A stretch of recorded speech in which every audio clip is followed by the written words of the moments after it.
Alrighty, folks, welcome to the Tuesday Coffee Chat, first Tuesday Coffee Chat with Jack Spirko from the Survival Podcast, John Willis from Special Operations Equipment. He and I apparently coordinated our costumes today. Tell us about this shirt. John, tell us about this shirt. I've got two feeds. I've got something going on. Oh, you got an echo on? Okay. Yes, I do. Let me. There's two Nicoles. Okay. There was two of you. This shirt is honor of Pride Month. I think I just closed myself out. Am I still here? Yeah, you're still here. Okay, here I am. Okay. Here I am. It's instead of June, I like Goon. It's Goon 4th, Goon 5th. Pride shirt, right? Prideful all year. This is my Pride shirt. I've got some friends that are gay and lesbian, and they don't do the, oh my God, it's Pride Month, right? Because the people I know, I don't care who you sleep with or what you do. What we have in common is we all raise our families, and we all believe in personal rights, and we all, for the most part, run businesses, right? So I just did this shirt as something different. It's got the American flag. This is my Pride shirt, God, country, family, guns. And we sold out of them within about 2 hours of having them. That's awesome. Pride Month used to be fun when I was a teenager. It was just a big parade in New York. Well, what did we not have now? Somebody told me last night that June used to be something. I don't remember what it was. Father's Rights Month or something. There was something that I had never even heard of. Huh. Well, let's talk about father's rights, because we didn't know exactly where we'd open, and that's a good one. I have a number of friends who are awesome fathers. They love their kids. They want to be there for them, and they made the wrong choice in who they married, so that was a bad fatherly mistake, and have subsequently gotten divorced, and it's turned into this fight where mother gets custody, addicted to drugs, father is clean and sober and working, and it's an 18-year or, up until their 18-year fight to keep the kids in their house. Anybody else hear those stories from your friends? Oh, many of them. I have clients constantly that are on our videos talking about that. I've also heard that most of the people that rule over that are not actually judges, and that there is a monetary compensation for them to rule in that manner, as in the child support that is paid.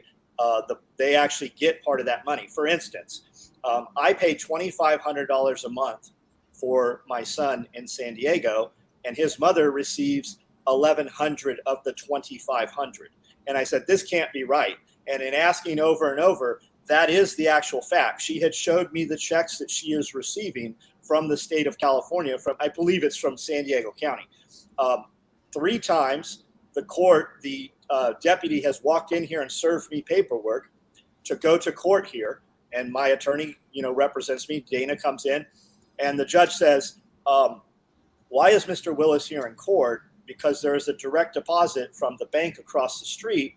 Tennessee says that they have the money and have sent it to San Diego, but San Diego didn't process. That happened 3 times. I have all the receipts from the auto debit coming out of my bank account, and the judge is like, this is absolutely ridiculous. California stuff is so messed up. And out of that $2,500, my ex-wife and child receives $1,100. Where does all that other money go? And how many people are paying those amounts? So I have a friend who, his daughter is now over 18. He and the mother were never married. Just she got pregnant and there was a child. And they agreed to an amount he would pay her every month, and who gets the child when, together mutually. And the state of Oregon sued him for child support. Same thing happened to me. Yeah, and they went to the judge, and he was like, listen, they ended up on the news over it. Listen, we have this agreement. I pay her more than you're asking me to pay her directly. There's no fight to have here. Yes. But they, without her filing anything, the state just went in and tried to get in there and force a payment agreement. And the only reason that they did not end up with that happening and those fees coming out is they went on the news. Yes, and finally, the state, you embarrassed the state. The state's like, oh, whoops. That's the one thing they can't handle is being publicly embarrassed. That's about the only thing that works on a pushback. But I mean, this can all be summed up with the phrase I've used from a stupid movie for 15 years to explain this. Upgrade going to get his money. Money, yes. That's all it comes down to. It's just money. Your kids are money to the state. They want them in school because every butt in a seat is a dollar sign to an administrator of that school.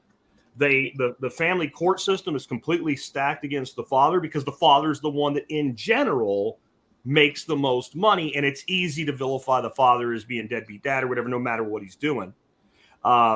If you look at the foster system and the CPS system, I just ran a rewind on that. It is a predatory system that literally is abducting children. I'm sure at some times a CPS agent goes into an actual home where a child's actually being abused, and as shitty as that system is, that kid is better off. But I don't think it's the majority. And those systems are inherently corrupt in that the judges and the attorneys are in cahoots with each other, and it's a separate, and it's the same thing John was saying about child support. It is a separate court system. A family court system does not work the way the normal court system does. It's absolutely disgusting. And I had a URL up here. I learned about this organization before there was much of an internet. Fathersforkids.com. Any father in shit problems with this needs to get in touch with this organization. They're very helpful. I found out about it because I had a guy working for me. Was a general labor guy back in the 90s. I think I was paying him like $8 an hour or something like that to dig ditches. He got a little bit of overtime every week. Maybe he works 50 hours. His child support order was something like $250 a week. Mm-hmm. He literally he was sleeping in his car. By the time he paid taxes, he was barely able to like eat off the dollar menu to survive.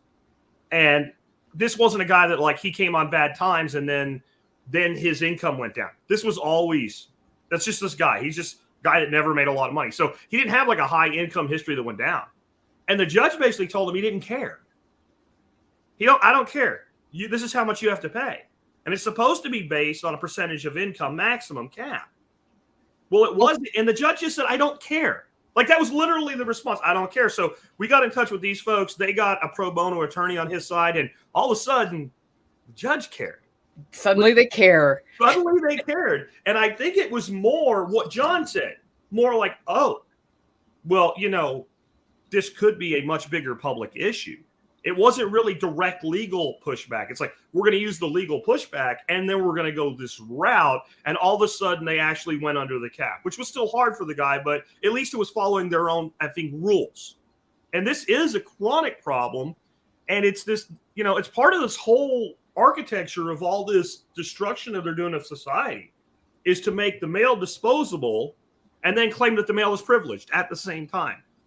Women don't fight our wars, not in conscription, right? I know we haven't had a draft since 75 or something like that, but for the entire history of this country up to that point, a man was disposable, could be drafted at any time in the military service, sent off to die. Fuck you, right? Women have always been a protected class, even when they have had certain things put on them as restrictions of their lives that shouldn't have been there. They were still a protected class. So we created a protected class, a completely disposable class, and the disposable class is the enemy. And then just repeat that pattern through every form of divide, race, income, just typical class warfare, and anything they can do to keep the peasants from getting the pitchfork people and the torch people together to storm the castle.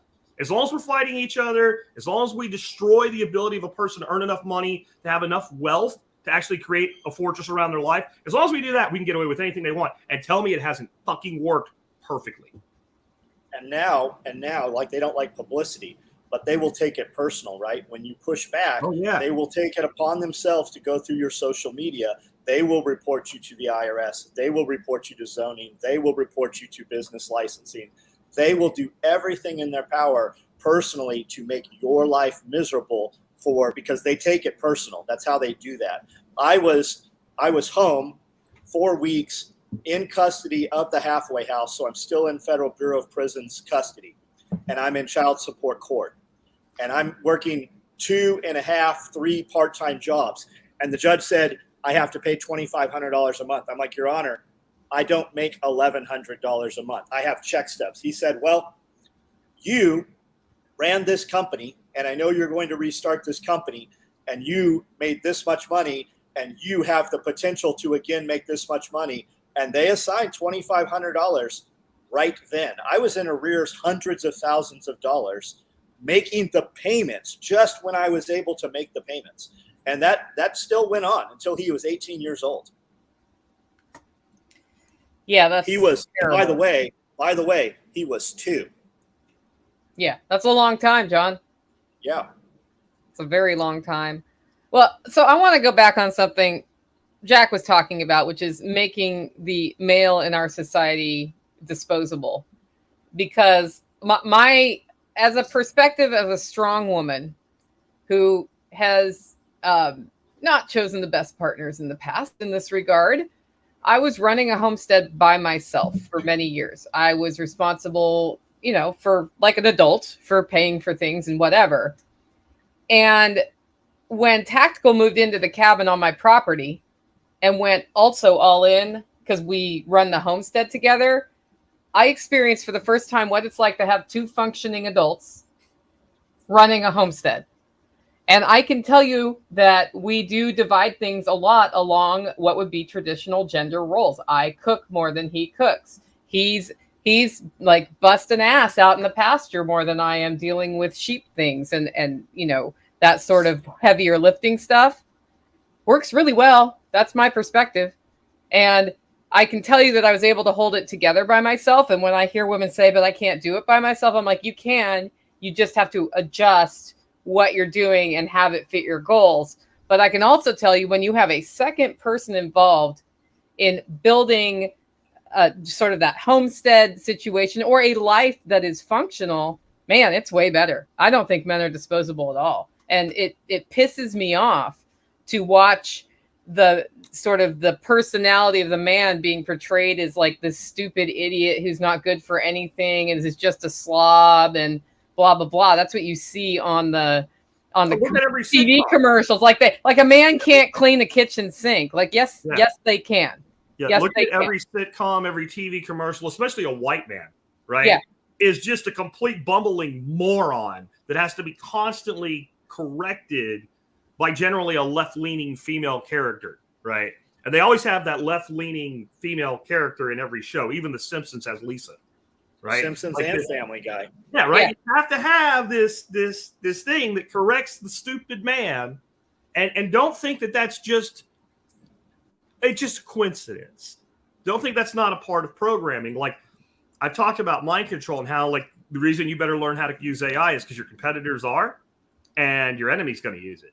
And the way you do mind control on an individual is you find any single thing in their belief system that you can begin to erode. And you don't try to take it all at once. You erode just a tiny piece of it. And it doesn't matter what it is. It can be completely unrelated to your goal. If you can start to, as a source, erode a belief system, you create a vacancy. Once you create that vacancy, you start filling the vacancy with the information you want them to have, and you do it incrementally over time. And that's why they can put somebody in a room and 90 days basically convert them into like your own little drone with mind control. Now, how do you scale that, right? You do it with mass media. And why the hell do you think when a group of executives sit down at NBC or CBS or whatever and talk about the new season, they call it programming? You think that's a coincidence? And it's not. It's programming. Programming is what you do to a computer. In your brain is a 3-pound organ. And that is the most powerful computer in the world. It's still subject to programming. And the best programming is not felt by the machine as it's being programmed. It simply slowly alters its processes. And so all of this shit about men being disposable, men being morons, men being stinky, like there's nothing we can do right. We're useless, but we should go fight your wars for you, right? That's all part of that programming, but it's not just because they want the male to be disposable. It's because they want complete disruption in society, because then they can sit over it and say, see, you need us. So here's an interesting comment. Imagine a society with no major problems. Yeah. Like, let's say no problems. Not perfect, not nirvana, not utopia, just no major problems. Pretty much everybody that needs to eat can eat. Pretty much people get along. They don't hate each other because of their color, sex, orientation, any of that shit. People that work do well. People that don't work don't do so well. But there's no major problems. You're not going to war with any other country. What fucking sane person in that society go, we need some more government here? Well, if you're a government and you're an organism, because government is an organism, and you want to grow, you thrive on problems. So think of like certain bacteria, especially dangerous bacteria, will literally alter their environment so that they can grow and metastasize throughout the other organism they're infecting. There's your government. It modifies its environment so that it can grow and reproduce. And we're just talking about one piece of how they do that right now. There's 1,000 ways they do that. So I'm highlighting this comment because it's germane. One of the first things I stopped when I got married was making jokes publicly aimed at my husband.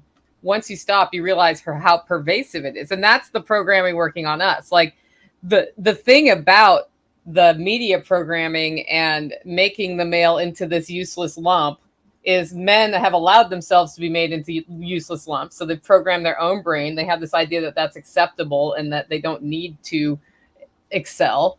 And women are also programmed to accept that in their partners. Yeah. It's division. It's on purpose, because when you can break up the family union, you have two people. One has to pay the system, and the system doles out to the other person. It's the same thing when a woman gets on welfare. The first thing they do is the man can't live at the house, right? People even come over to make sure the man is not staying at the house. It's fine that other men are at the house. Oh, that's fine. Just not that man. That one, It's just like church. Government doesn't like church. Government doesn't like a strong family model, whether you go to church or not. I don't go to church. Lightning would strike me if I stepped in church. But if you follow the guidelines, the framework of religion, it holds society together. And when society is together and strong, you need less government. But they can't have that. It's the same thing with, it's always husband, wife first, kids second. If the husband and wife aren't strong together, how are you going to raise strong kids? You know, I heard Jack say that over and over, and I thought about it, and I'm like, holy shit, that is what's missing. We have to be together before we can raise these children. And that just holds true. It is about breaking up the family union. When you are strong, people are upset about that. And it also comes down to self-talk. Do you make fun of yourself? Stop that shit, right? Stop it. That's not okay. You are weakening yourself. If you are around people, you will never see my wife and I frustrated at each other in public. It will never be brought up. When I get together with friends, we don't discuss how our spouses are an issue or the problem, right? If you get around a dude and he data dumps you and just downloads all the shit in his life that's messed up, stay the fuck away from that person. No, that's a virus for your computer. Yeah, it contaminates you. That shit off. Yes, everybody is contagious. You are going to catch something from every single person you come in contact with. So you better be damn sure that you want what you're about to catch from them. Stay away from them. Get around stronger people. Even if it's just do what you believe in your heart is right, and the right people will show up. When you change your success, those people that used to be friends are typically not happy for you because to their spouse, you look like you're doing something he or she is not when he's playing video games. Stay away from those people. Yeah, because I want to hit that too. Like the way we're talking here, like it could come off to somebody that doesn't know us as like men are always right. And there's a lot of men that are morons because they've been programmed to be morons and they don't know their role. I had a conversation with my grandson recently who said something unkind to a woman. And what I said is your first role is you protect the women in your life before anything else. You protect the women in your life. And in that family relationship, when you take a wife, that wife, I know this sounds wrong, but John was hitting on it. The wife comes before your kids. You will grow old and die with your wife. If you do it right, your kids will grow up and leave the house and go have their own life. And that's your job, is to ready them for that. Doesn't mean they won't be your children anymore, but they will still be your sons or daughters, but they won't be your children because they're not children. They're not children. You need to be raising adults, not children. That's what we have. We have a freaking generation of people that are 20 to 40 years old. They're still kids. And a lot of it is because the man's either absent or has no idea what he's doing. And it's not like there's guys that are killing themselves working. They're never home, but then they're absent in the life. They have to find that balance, right? And you have to be that strong model. Like if you're a dude and you have a daughter, this sounds weird until you understand what I'm explaining it. When I explain it, you should be dating your daughter as she comes of age. And I don't mean actually dating. I mean mock dating. I mean, you should take your daughter to lunch and you should treat her the way you would want a young man to treat her with respect and decency. So she has something to model and judge against that. And if you're not doing that, you're missing one of your key jobs in doing that. And one other thing I'll say to guys, like the guys always make these jokes about, my daughter will never date. I don't want anybody near my daughter until she's 30. But you're a fucking moron when you say that. I know you mean well, but you're a fucking moron. What you're saying is, I want my daughter when she's 18, 19, 20 years old to be alone and without somebody in her life to love her the way I loved her mother. That's what you're saying. There's so many ways we fuck our language up with shit like that. When people say, I want to protect property values. You know what you're saying? I want to make sure my kids can never afford a fucking house. That's what you're saying. And we need to start rewiring our minds in all of these things that we just say without thinking. I do it. John does it. Nicole does it. It's not like we don't do it too. It's just we're trying to be as acutely aware as possible of the things that we think and the things that we say. Because if you don't, you'll fall right in. It's so easy to fall in and it's hard to climb out. John was saying they're not happy for you when you change. They're the fucking crabs in the cooler. I used to work in New Orleans back when I was really young, and we used to catch crabs all day long and then go to work at night. And we had this giant 100-gallon cooler. And when you open the cooler to drop a crab in, like some of the crabs would try to bail ass out, and the other crabs would grab their fucking ass and pull them back in. Like if you have people doing that shit to you, you need to freaking cut loose of those people and bail your ass out of the cooler, because the cooler is death. It's like that monkey trying to get that banana on that experiment. It's the same exact thing, man. We have to use strong words. You have to do strong things. You need to do difficult things, right? You have to, if you're not doing difficult things and learning new things, eyes are always watching you, right? Whether you have kids or not, even if you're completely alone when you're doing it, somebody knows that it's happening. And if you learn new things and you become better at doing difficult things, your kids are also going to lead. They're going to follow that example, right? You're not ever going to start something and be the best at it, but you can become the best at it. And you need to challenge your kids to do difficult things. Kids now can't have a conversation. If you want to test this, walk into Walmart, Home Depot, Lowe's, any box store, find a young person and ask them a question. Most of them will not look you in the eyes. And I'll bet you over 50% of them won't even address you. They will walk the opposite way. There is no difficulty. The only communication they know is this thing. And those are high calibrated people simply because they are at work. Imagine the people that are not at work that couldn't even get the job or bother to go to the job. And that's our fault. We have to raise those kids. You don't have kids, I'm telling you, start a business, build a life that your children want to be part of. Even if they go someplace else, right? They can still come back to that. You have 60 years to raise. You got 20 years to raise those kids. You got another 40. Well, you don't because you're an adult, but you got another 20 to set an example and build something. Who's going to take care of you once you're 60, right? We warehouse our elderly. We lock them in boxes. Nobody comes to visit them. Build a property, have housing, and have multi-generations on your property. Those kids can raise, those grandparents can raise those kids for the next generation while they run whatever that business is. But if you don't have something yourself, you've got nothing to pass to them. Yeah. Okay, I've got something I want to bring up here. If you want to be part of the solution on the child welfare issue, this is a comment from Tennessee Permaculture. That's Mike Bertrice, Jack, in case you don't know his new username. When we fostered children, we protected them from the state, not for the state. And here's something I didn't know existed until I was faced with somebody who was in a tough family situation. There are organizations that make arrangements to foster your child completely separate from the state. They have a legal document while you go through a hard time. An example of a hard time could be you got arrested for smoking pot and you're going to jail for 3 months, and you put your child into this foster system. Their goal is it's like an alternative private one. Their goal is to keep children with their parents. And while you're in jail, the state does not want your child without a guardian. So they will put them in the foster system, and then you get out, and then you have to prove yourself to be able to get your child back.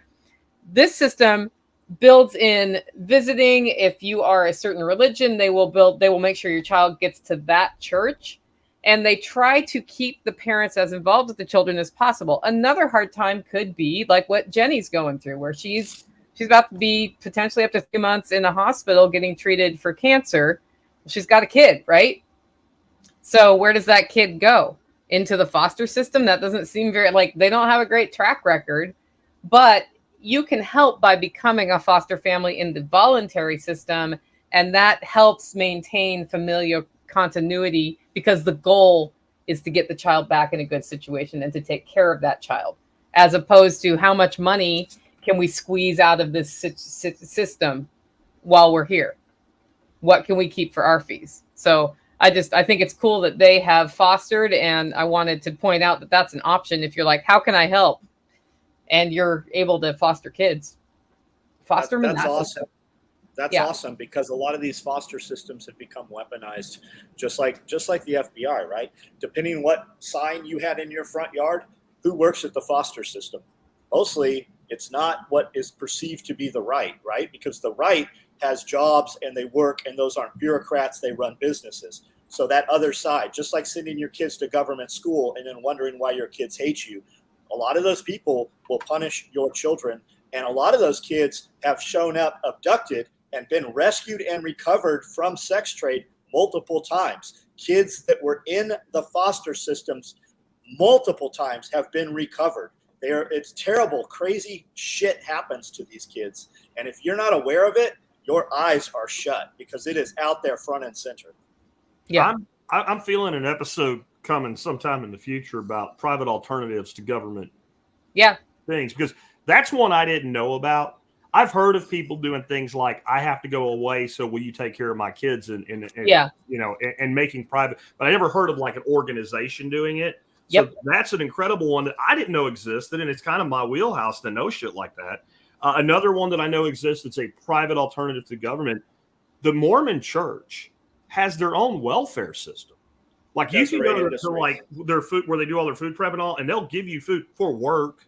They'll help you find a job. You don't have to be a Mormon to go. You don't have to be part of Latter-day Saints to go. I don't know a ton about the LDS faith or anything, but I do know they have that, because I have friends that are, and they've told me about it. Right. So there's this entire parallel welfare system, but it's not, hey, we'll send you a check once a month and give you some housing. It's, we will literally give you a hand up. We will literally help you we'll introduce you to people. There's tons of people that are entrepreneurship is heavy in the Mormon faith. Heavy thing. Preparedness is a heavy thing. And what I've learned about their preparedness mindset is as much for others as it is for your own self. You need to be able to take care of yourself so you can take care of others. And so we probably need to dissect and find how many of these systems exist that no one knows about, because the government certainly doesn't want you to know about it, and therefore the media doesn't want you to know about it. So I'm sure you're not going to hear a CNN report or a Fox News report. Did you know if you're out of a job that your local LDS cannery may be able to help with food and employment? You're not going to hear that. No talking head's going to come on TV and say that shit. And then I wanted to real quick rip back to what John was talking about. Somebody brought up the term nuclear family. A nuclear family is typically defined, and I don't have any problem with it, but when we add to it, it becomes what we call a corporate family. So nuclear family is mom, dad, kids, right? When I grew up, even though everybody didn't live in the same house, we very much, and thank God, because my parents sucked ass, right? We had a nuclear family. There were uncles, great uncles, aunts, literally within walking distance of the house I grew up in, even though they didn't live in the same house. And that spread out this family to where you could actually, as a kid, when you needed something that maybe your parents don't suck, but maybe sometimes you're dealing with something as a kid that a parent just they're not able to really help you with because of the relationship you have. You're always the kid. But that uncle, that grandmother, whatever, may be able to help you through it. And we've totally lost that, because like John said, we take the old people and throw them in a home, right? And we move as far away from each other as we can. And we've destroyed the economy. So a lot of times young people move because it's the only way to get any opportunity. That's why I left. As much as things suck there, the main reason I left is, well, I don't want to work third shift at Exxon, right? At a plant full of chemicals. There, I know 4 people that are in my family that got cancer from. I don't want that job, right? And that was right. That or Cressona Aluminum, like, were the 2 jobs that you could get where you could make a decent income. And then there was like a line of people waiting to get one of those jobs. Otherwise, you were working at a gas station in a coal mine or something like that. So there was no opportunity there for someone like me. So I left. Well, we've done that. Look at the country. They've destroyed opportunity everywhere they can. And it takes people like John building something like SOE in a place like Camden to restore that. but there's one John for every 20,000 drums. Yeah, and think about what John has built in Camden, Tennessee, where the employee pool is top notch, right? I own 52 sewing machines. I've never seen 20 of them run while being in this county. They're not here. You can come here and live like a king. You cannot come here and take someone's job. Like, you want to come here, if you've got a business and you fulfill through UPS or US Mail, you can do amazing here. What you cannot do is scale your business. They're not here. Like, all my guys that work here, I've never had a resident of this county work here that showed up more than 3 days in a row. All of my guys that work here currently are all from California. They all moved here from California. Some of them moved here specifically to come work here. Most of my guys. All of my ladies that work here, one of them I think lives in the county. The rest of them drive between 45 minutes and an hour to get here. You know, that's the immigrant phenomenon. That's when people are willing to disrupt their lives for an opportunity, they will make the most of it. That's why people come here dirt poor from Thailand or something like that. And in one generation, they're multimillionaire real estate investors. Because think of what it takes to be like, I know there's opportunity in America, but I'm going to and think about the family bonds that, like, that particular group, like the Southeast Asian communities are all, I'm going to leave my family. Where the family's so large that, like, in Vietnam, they literally start naming aunts by numbers, like Auntie 8 or Auntie 12, because that's how big. But you don't want to lose track of that's a family member. And for that person, that's, you know, either individual or nuclear family to say, we will leave this place, take the little bit of shit we have and go roll the dice in a country thousands of miles away because we've heard about it. That person is not going to fucking sit on their ass. They're going to look for anything to make it worth what they did. Now, moving from California to Tennessee is not as big a move, but it's still like, I am disrupting my life. And that's why, you know, even though I talked about how everybody moves away now, it is a good thing to do if you're in a shitty place without opportunity. And sometimes, like John said, those crabs around you trying to pull you down. You have to separate. And if you're in a small ass town, that may not be so easy. You know, it may not be easy to get away from those people if you live in a place where everybody knows everybody. Yeah. And at the same time, if you look at your donut shops, are typically like a lot of Vietnamese people, at least here, and you'll have 2-3 generations of family, and they'll literally sleep in the back of the donut shop. Yes. And as soon as that gets on the radar, the government will come in and try to shut them down and kick them out and make it difficult. What do you give a shit where those people? You know why? Because it's more tax base. It's the bureaucrats. It's the same thing with the Chinese buffets, man. You'll have them living in the back. You see it in the Mexican restaurants. But as soon as that's on that radar, they come in and try to make it difficult, and they'll chain that door closed. Everything is designed to be stacked against somebody trying to get ahead. And the thing is, those people don't plan on living like that forever. No, they don't. That's the early on sacrifice. What you were just saying there about the donut shop thing reminded me of a talk that I listened to by Harvey McKay way back about a guy that came from Vietnam, and he did exactly that. His uncle basically let him work in a donut shop. He worked there for 2 years, slept in a place with his wife that took showers in the sink. 2 years in, he saved enough money. He bought the shop from his uncle. They slept in the place another 2 years, even though by then they could have got an apartment. They went out and bought a house. They leveraged that debt into the next house, and they became multimillionaire real estate investors in about 10 years. But see, what's the time preference there?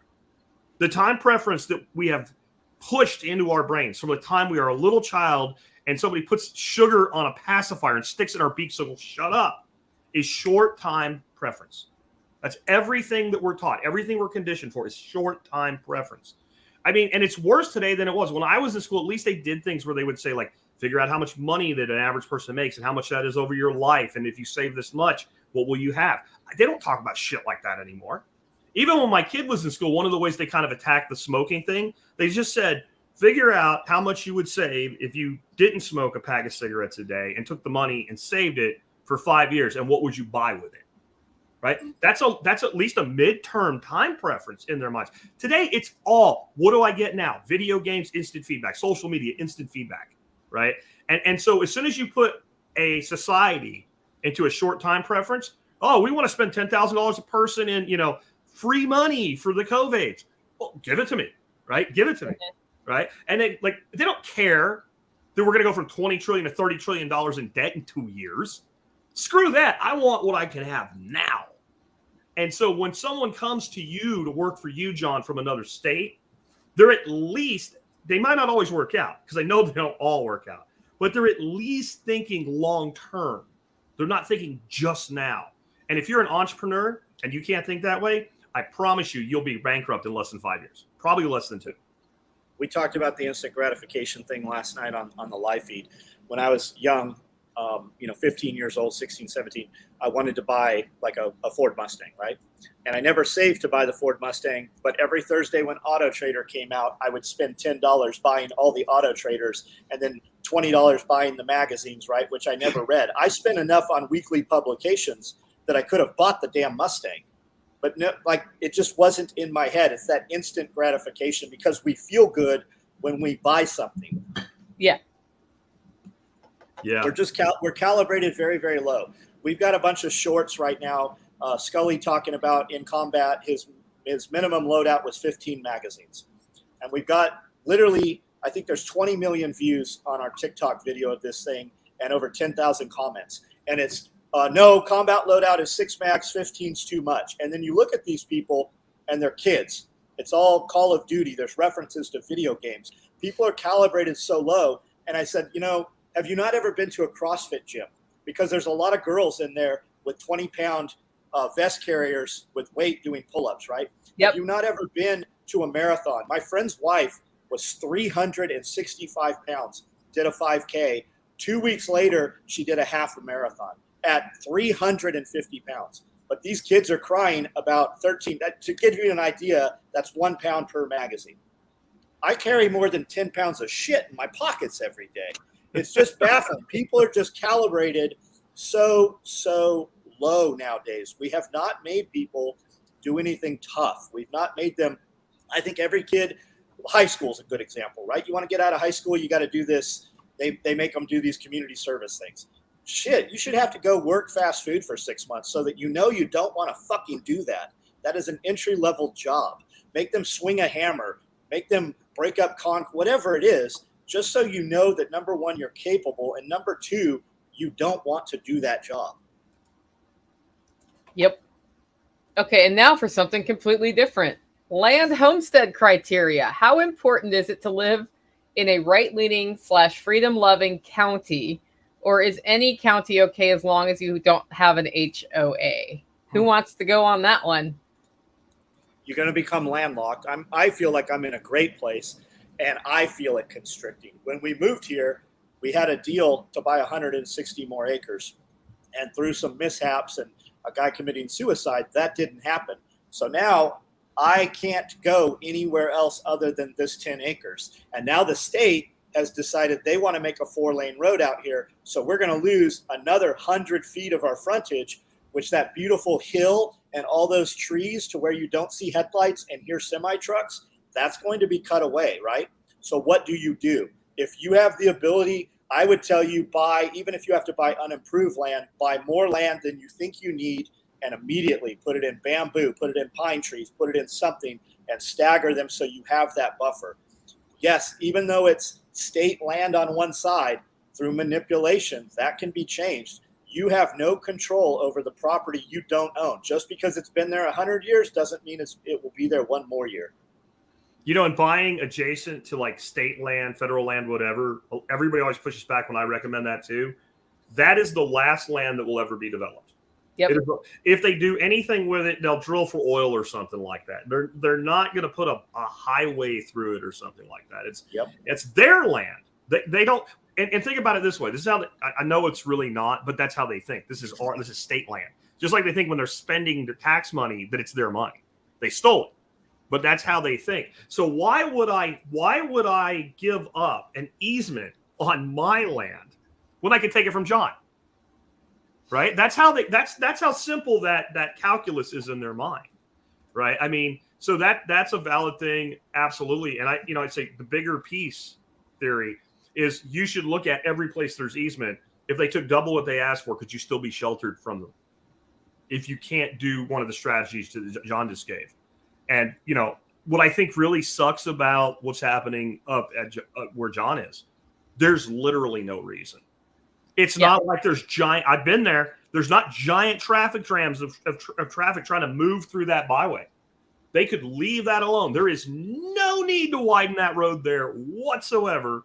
I smell there's some federal grant or something where there's money available to do this. I bet it's a community block grant or something of that nature. And they got to do something on low income counties as a make work project, and then they have to hire a certain percentage of people if that project even manages to happen. Because the other thing that happens on that one is they're like, it'll be $10 million to build this, and then they get to the point where they're like, okay, do it. We've allocated 10 million, and it's like, never mind, it's $25 million.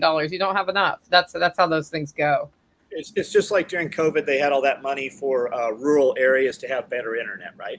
We had one cell tower outside the door. You'd see it blinking when you walk out the door. Verizon worked very well. Now we have 7 cell towers that you see. Verizon doesn't work at all. And if you drive every half a mile, there is literally on the 69, there's 12 brand new cell towers back there. I don't know what they do because the service is complete shit now. It doesn't make any sense. It is. I can confirm.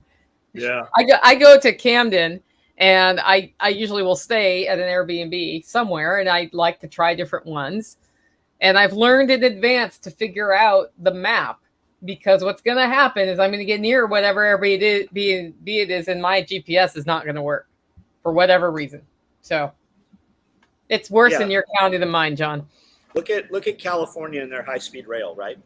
$40 billion they invested, which was Nancy Pelosi's husband's company that did that high-speed rail. The rail is not connected. There has never been a train run through the rail, but they cut out all those avocado farms, all those almond farms. They eminent domained all of these farms, literally shut off their water and killed all these crops. The train has never traveled the tracks. It's not even connected. And nobody will pay for it. And when I say pay for it, I mean a concept. I don't mean money. Like it's been paid for with money they stole. I mean, nobody that was part of that screwed it up that bad will go to jail, pay a fine, lose a job. An elected official might get voted out of office. I don't consider that punishment. They all get jobs as lobbyists to make more money. That's not punishment. Saying, John, I'm going to fire you, but I'm going to pay you 5 times as much to go work somewhere else. Not a punishment at all in any way, shape. No way that's a punishment. So there's no consequence to being wrong for the state. And that's why we have all the problems. Somebody should go to prison for misallocation of funding for that. In fact, somebody's a big ass quarrel in there. Like somebody commits an embezzlement and steals $100,000 from a public company. They go to Club Fed for 7 years minimum. But a bureaucrat misallocates $40 billion, commits theft on the land that has been in families for generations, hundreds of years. Zero consequence. And then, so when anybody says, well, we need government, I'm like, for what? For what? Why? For that? Because that's what and just take that. And these are the instances that we know about.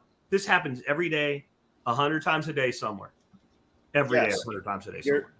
Your political parasites, to include both sides, they're like, why do people need AR-15s? They think they want to use them against us. Yes, they want to tar and feather you. Some of you should be hung in public for the things that have happened over the last 3, 4, 5 years. There is literally treason has been committed, and nothing will happen to them. There won't be anything done. As long as everybody is comfortable and has this thing, nobody is going to change anything.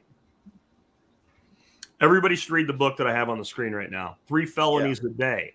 How the feds target the innocent. It's not exactly what John's and we're talking about right now, but it is the same vein. It's that most people walk around and commit federal felonies every day and they have no idea. And then they tell you, if you have nothing to hide, you have nothing to fear and shit like that.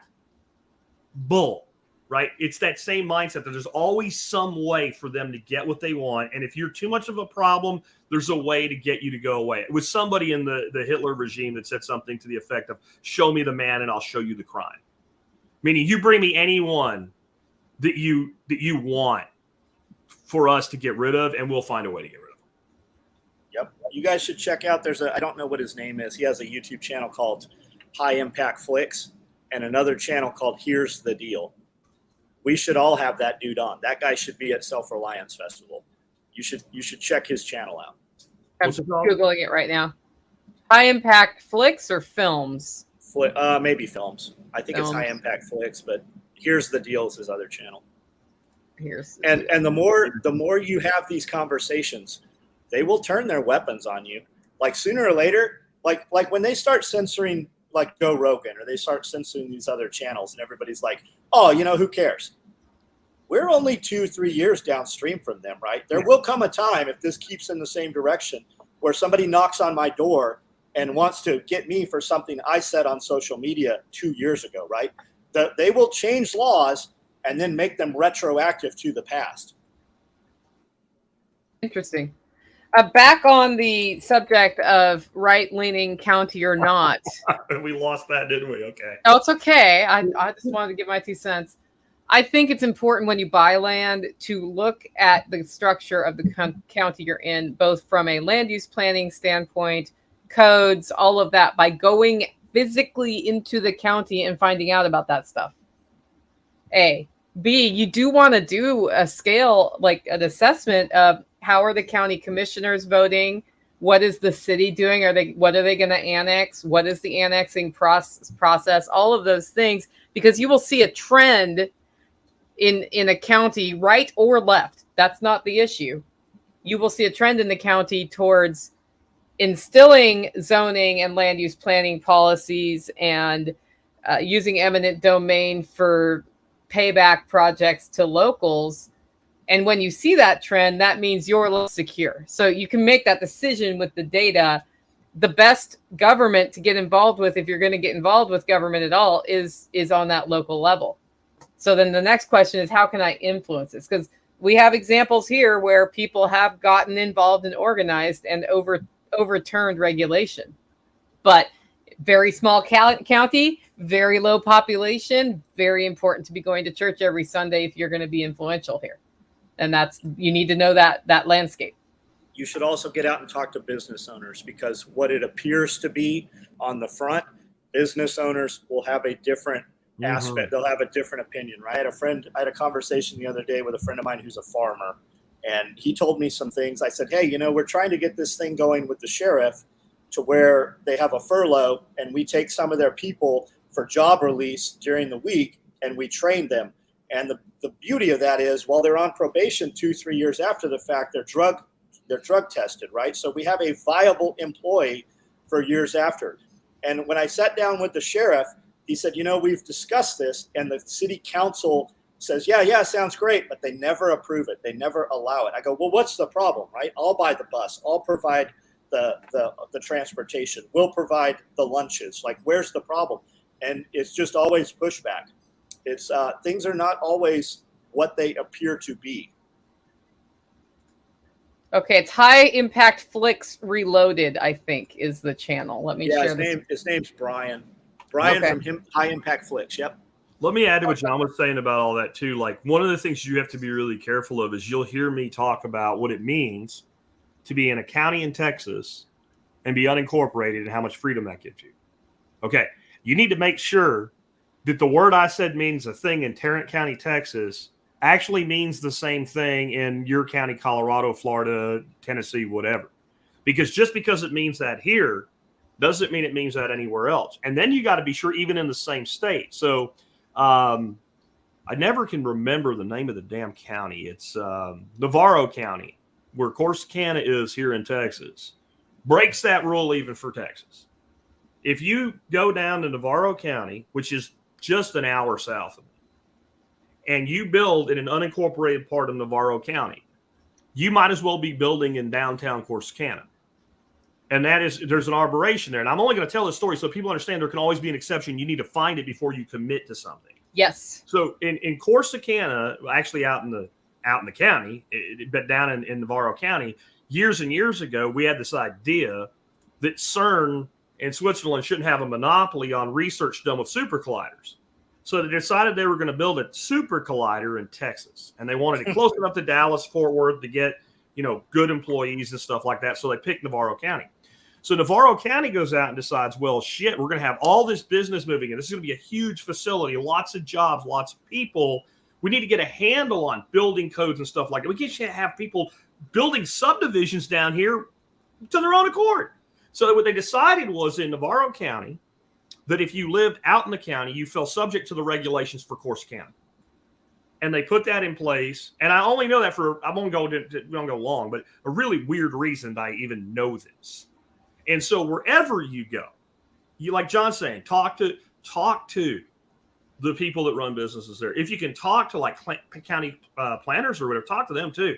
If you talk to the county planning commission and they all seem like dickheads and they're not causing any trouble yet, they just hadn't figured out how. Yeah. Right. And they will figure out. Government is really good at one thing. This is the one thing they're best at. Using whatever power they currently have to create a new power. So even if they're restricted from a power, you have to ask how many steps to that power, right? Is it at least long enough that I'll die before they fuck it up? If it is, then you can probably move there. If you're like, they're like 2 steps from having complete total power and changing everything.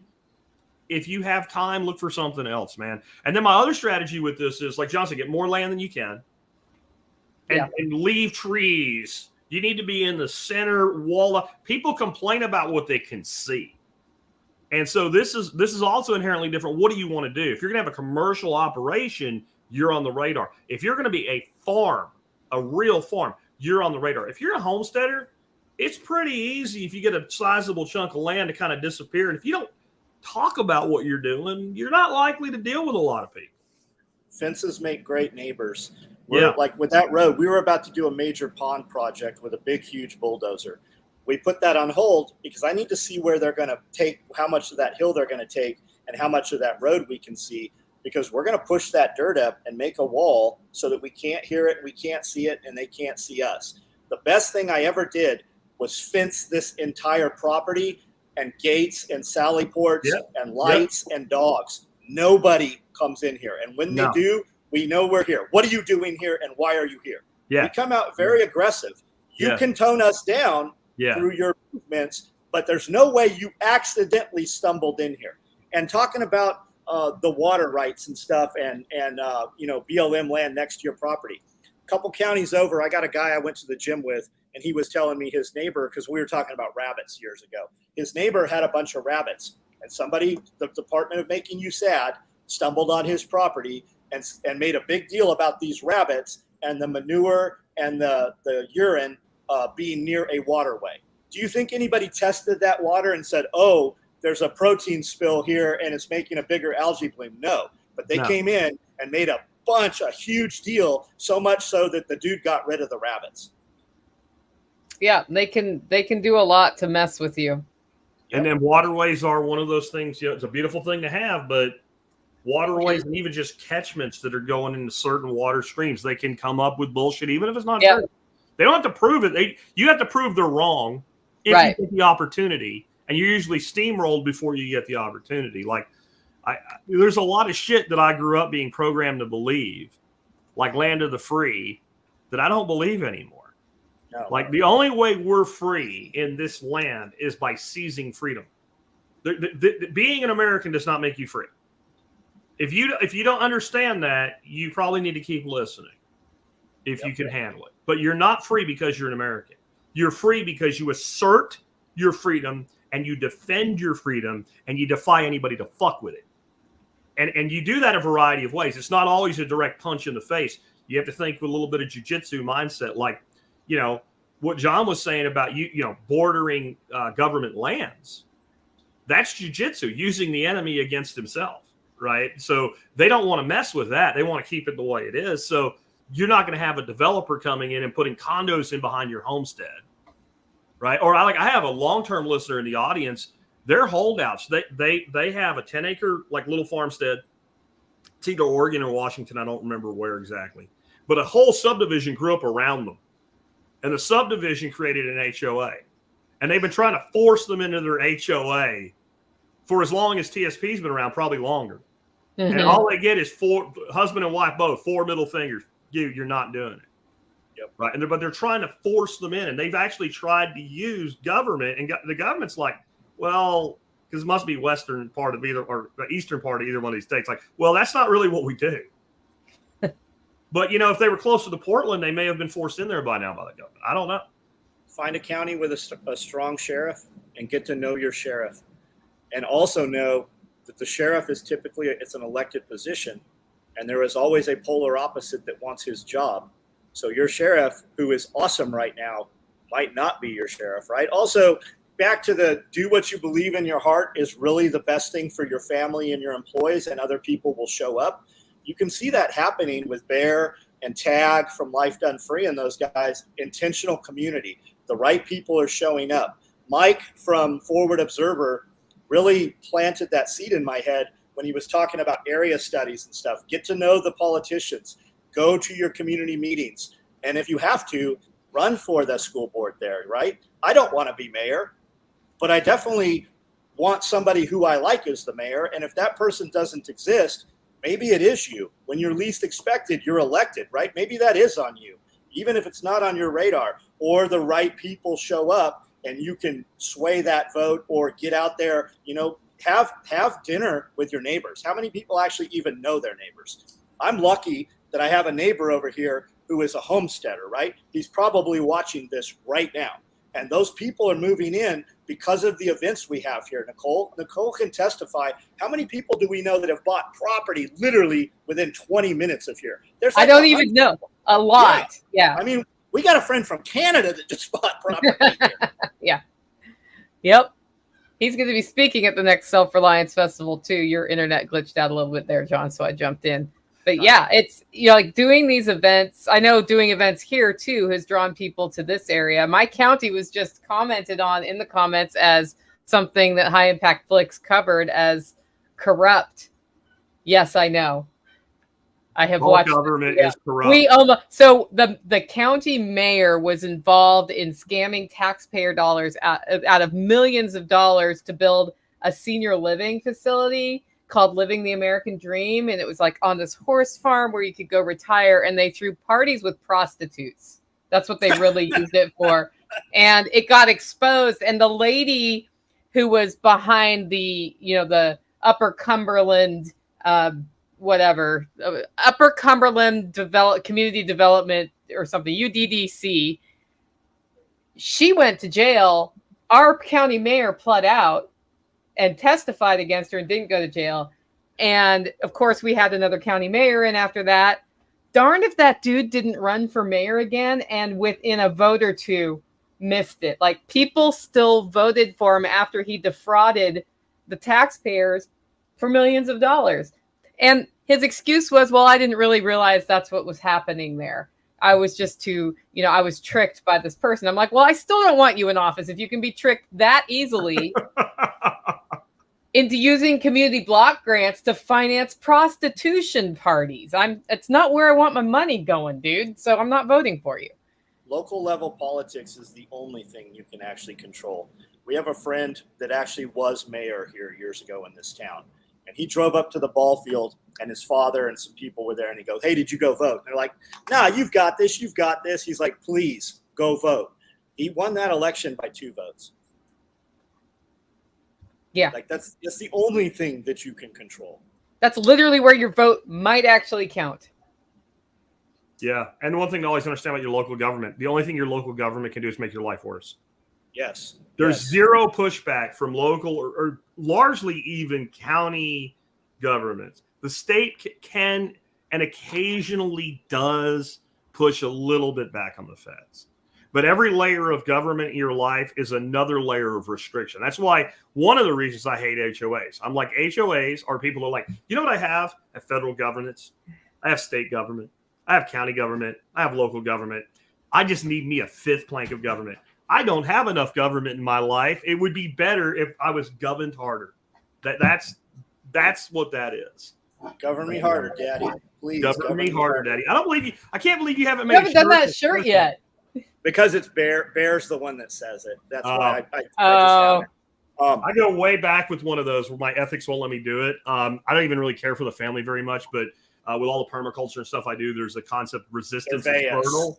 And the Gervais family has that. And even though I really don't care for them, I am not going to take their thing. I just, Didn't they They tried to claim they owned urban permaculture? Homesteading and a bunch of other shit, so maybe I should. I would suspect that they're not even around ananymore. Maybe they No, are. Jules passed. Yeah. So. Maybe I should do the Resistance is Fertile shirt because Especially now, man. I like Star Trek. And Yeah. Well, Jack, you put the cult in permaculture, as I recall. Yeah. We did that shirt for the Zello channel, but you should totally do that shirt again. Permacult, sure. Yeah, it's permacult in big letters. So kind of do it like the Ron Paul Revolution, where they had the love in the middle of the word and backwards. Yeah, that would be kind of cool. Yeah. I can't see how many people are on here, but I mean, just ask yourself: has local government ever come to your house and said, "Hey, you're paying too much taxes. We're going to lower your tax"? No. Hey, your grass is cut really beautiful. You don't have to do that. Like, have they ever done anything for you other than take from you?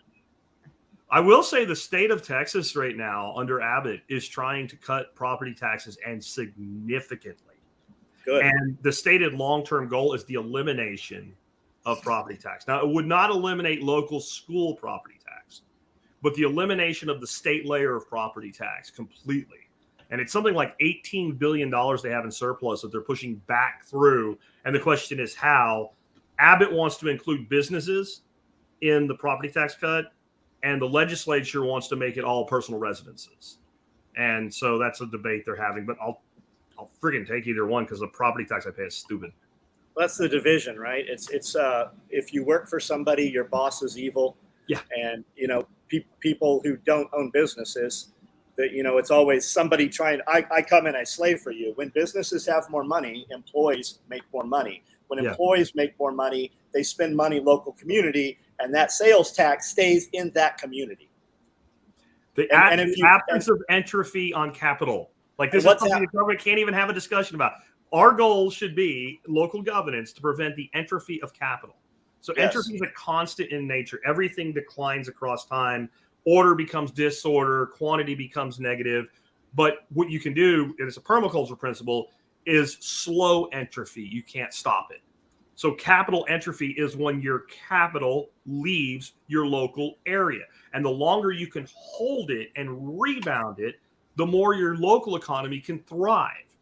So that's like the sales tax issue that he's talking about is dead on. Like, as much as I hate it, at least it reduces the entropy of capital. Look at Walmart's a good example right now, right? There a lot of them, their electronics aisle is being compressed to 2 aisles. Everything's food, and all this impulse buy stuff is smaller now. Yeah. So people are spending less and less money on that sales tax that goes into the community. So what's happening here locally?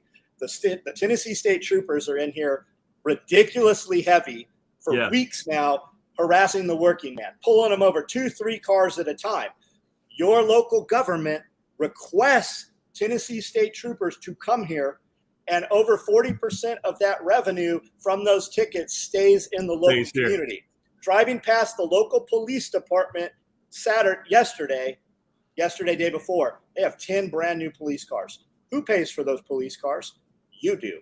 They weren't given those police cars. If you're in a tiny community, impoverished community, and they got brand new police cars, it comes from tickets. And the same thing happens harassing all this diesel truck owners, right? They're looking for farm fuel so they can tax you and hit you with EPA fines. And I mean, let's be honest. Some of these, like the way they outfit these cruisers now, these are $80,000 to $120,000 vehicles these cops are driving around. The vehicle's worth more than the cop's salary, and it's all coming from tickets. We have a little town here called Lakeside. You have to drive through to get to Fort Worth. They have like 7 cops and 1,300 people. Yes, you don't need 7 cops to police 1,300 people. Where I grew up, we had a township cop, one that policed the entire township. And if something went on when he was unavailable, then they brought the stadies. But it was like a reactionary thing. These people down here were writing tickets non-frickin' stop, set up. They got a new chief in, and on our next door, the chief weighed in on something. And I said, you guys are writing tickets to pay your bills. And he got very offended, but he also said, I'll look into it. And I got to give the man credit. Like, it was like a month later, that shit stopped. That was like 5 years ago. And it's not come back. And I think he laid a couple officers off.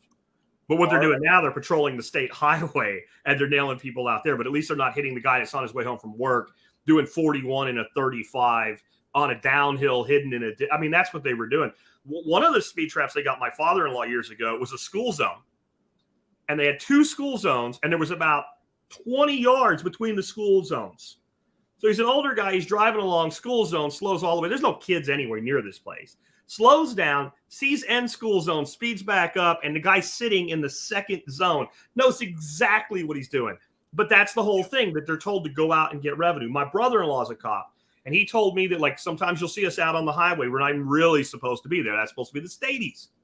And you'll see on a weekend, you'll see them just writing tickets. There's one dude on an overpass with a radar gun, and there's 12 cops lined up, and they're, like, calling them in one at a time, and they're plucking them left and right. And he said, you know what that is? Those guys want overtime, and that's the only way they can get overtime. All of this is just rape harvest of, it's basically like a penalty tax is what it is. It's like a different kind of a sin tax. We're saying, if you make the business prosperous, if you make the town prosperous, you don't need to do this. But then we wouldn't need them. Then we wouldn't need them. And see, that's a problem. Never forget, government is an organism that seeks to survive and thrive and grow. And so it doesn't have to be that every single person in government is like a conniving bastard going, how do we do this, right? Like Pelosi during the Trump speech with the what was this thing, the fly rubbing? Like, it's not all that. It's that the system itself is set up to create this outcome. Yeah, we've got a speed zone that goes from 55 to 35. There's a town up the way that has a speed zone that goes from 55 to 22. What the fuck is 22 miles? What, did they buy that sign cheaper because it was a misprint? 22 miles an hour. It is absolutely insane. Is there a school there or something? I have no idea. Our cops come on here, and now we have city and county. Like, there's a difference. I am not in the city, but I do go occasionally into the city, which is just a mile up the road here. Now, our cops come on, work a year or two, and then get stolen from either of the other counties, which immediately pay them $25,000 more per year. Our county is just, it's a mess. It's great to live here, but when you really start looking at what's going on, there is a lot of mismanagement. There's mismanagement everywhere. All these speed traps. Remember the show that they canceled like 30 years after it was off the air, Dukes of Hazzard?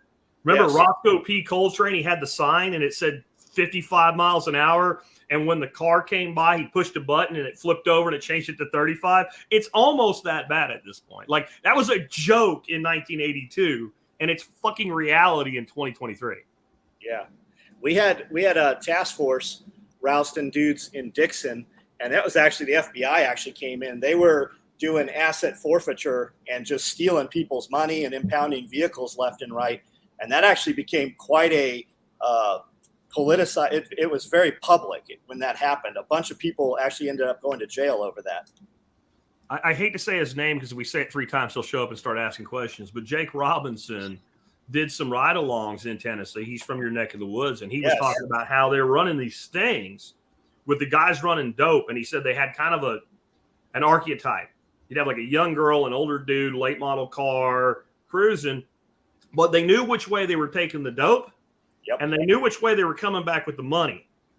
And they only policed whichever direction it was going through Tennessee on 40. They only policed the direction where they had the money, never where they had the drugs. Because if he sees the drugs, I'm sure some of that ends up back on the market, I'll just say. Like, there's corruption everywhere. But if he sees the money, well, you have the money. Yep. Right? So they're pulling people over. You got $26,000 in your car. Well, why do you have it? You can't give a good answer. We're just going to take, even if they didn't get charged, they were just taking the money. And he said the cops he was talking to felt there was nothing wrong with this. There's absolutely nothing wrong with this. Well, there's a lot of videos where they actually are incentivized. They get a percentage of some of that money. It's been busted out several times where it's gone to court. And even if you go to court and you win the asset forfeiture, right? They don't cover your law fees, right? They make it is just enough that it costs you more to get your money back than the money is worth. Yep. Okay, let's change to something completely different from Evan Dixon. Yeah. Can you guys share some insights on leaving the paycheck plantation and becoming a full-time entrepreneur? Mindset shifts. I can say that when I broke away from a more secure job into working, like just being exclusively working for myself, it was a very hard journey from a mindset standpoint, because I had limiting beliefs on how much money I thought I could make, first of all. And so something as simple as raising $3,500 to buy my first commercial coffee roaster seemed impossible when I looked at that. And I had to ask myself, how can I make this possible? And it was every time I feel myself thinking there's no way I could ever do X, I have to stop myself and say, how can I do X? Like my one right now is I want an endless pool. They're $40,000 to $60,000 new. But I love swimming, and I have now tested a bunch of them. And at this hot minute, I do not, in fact, have $60,000 sitting in an account that I would like to allocate to an endless pool.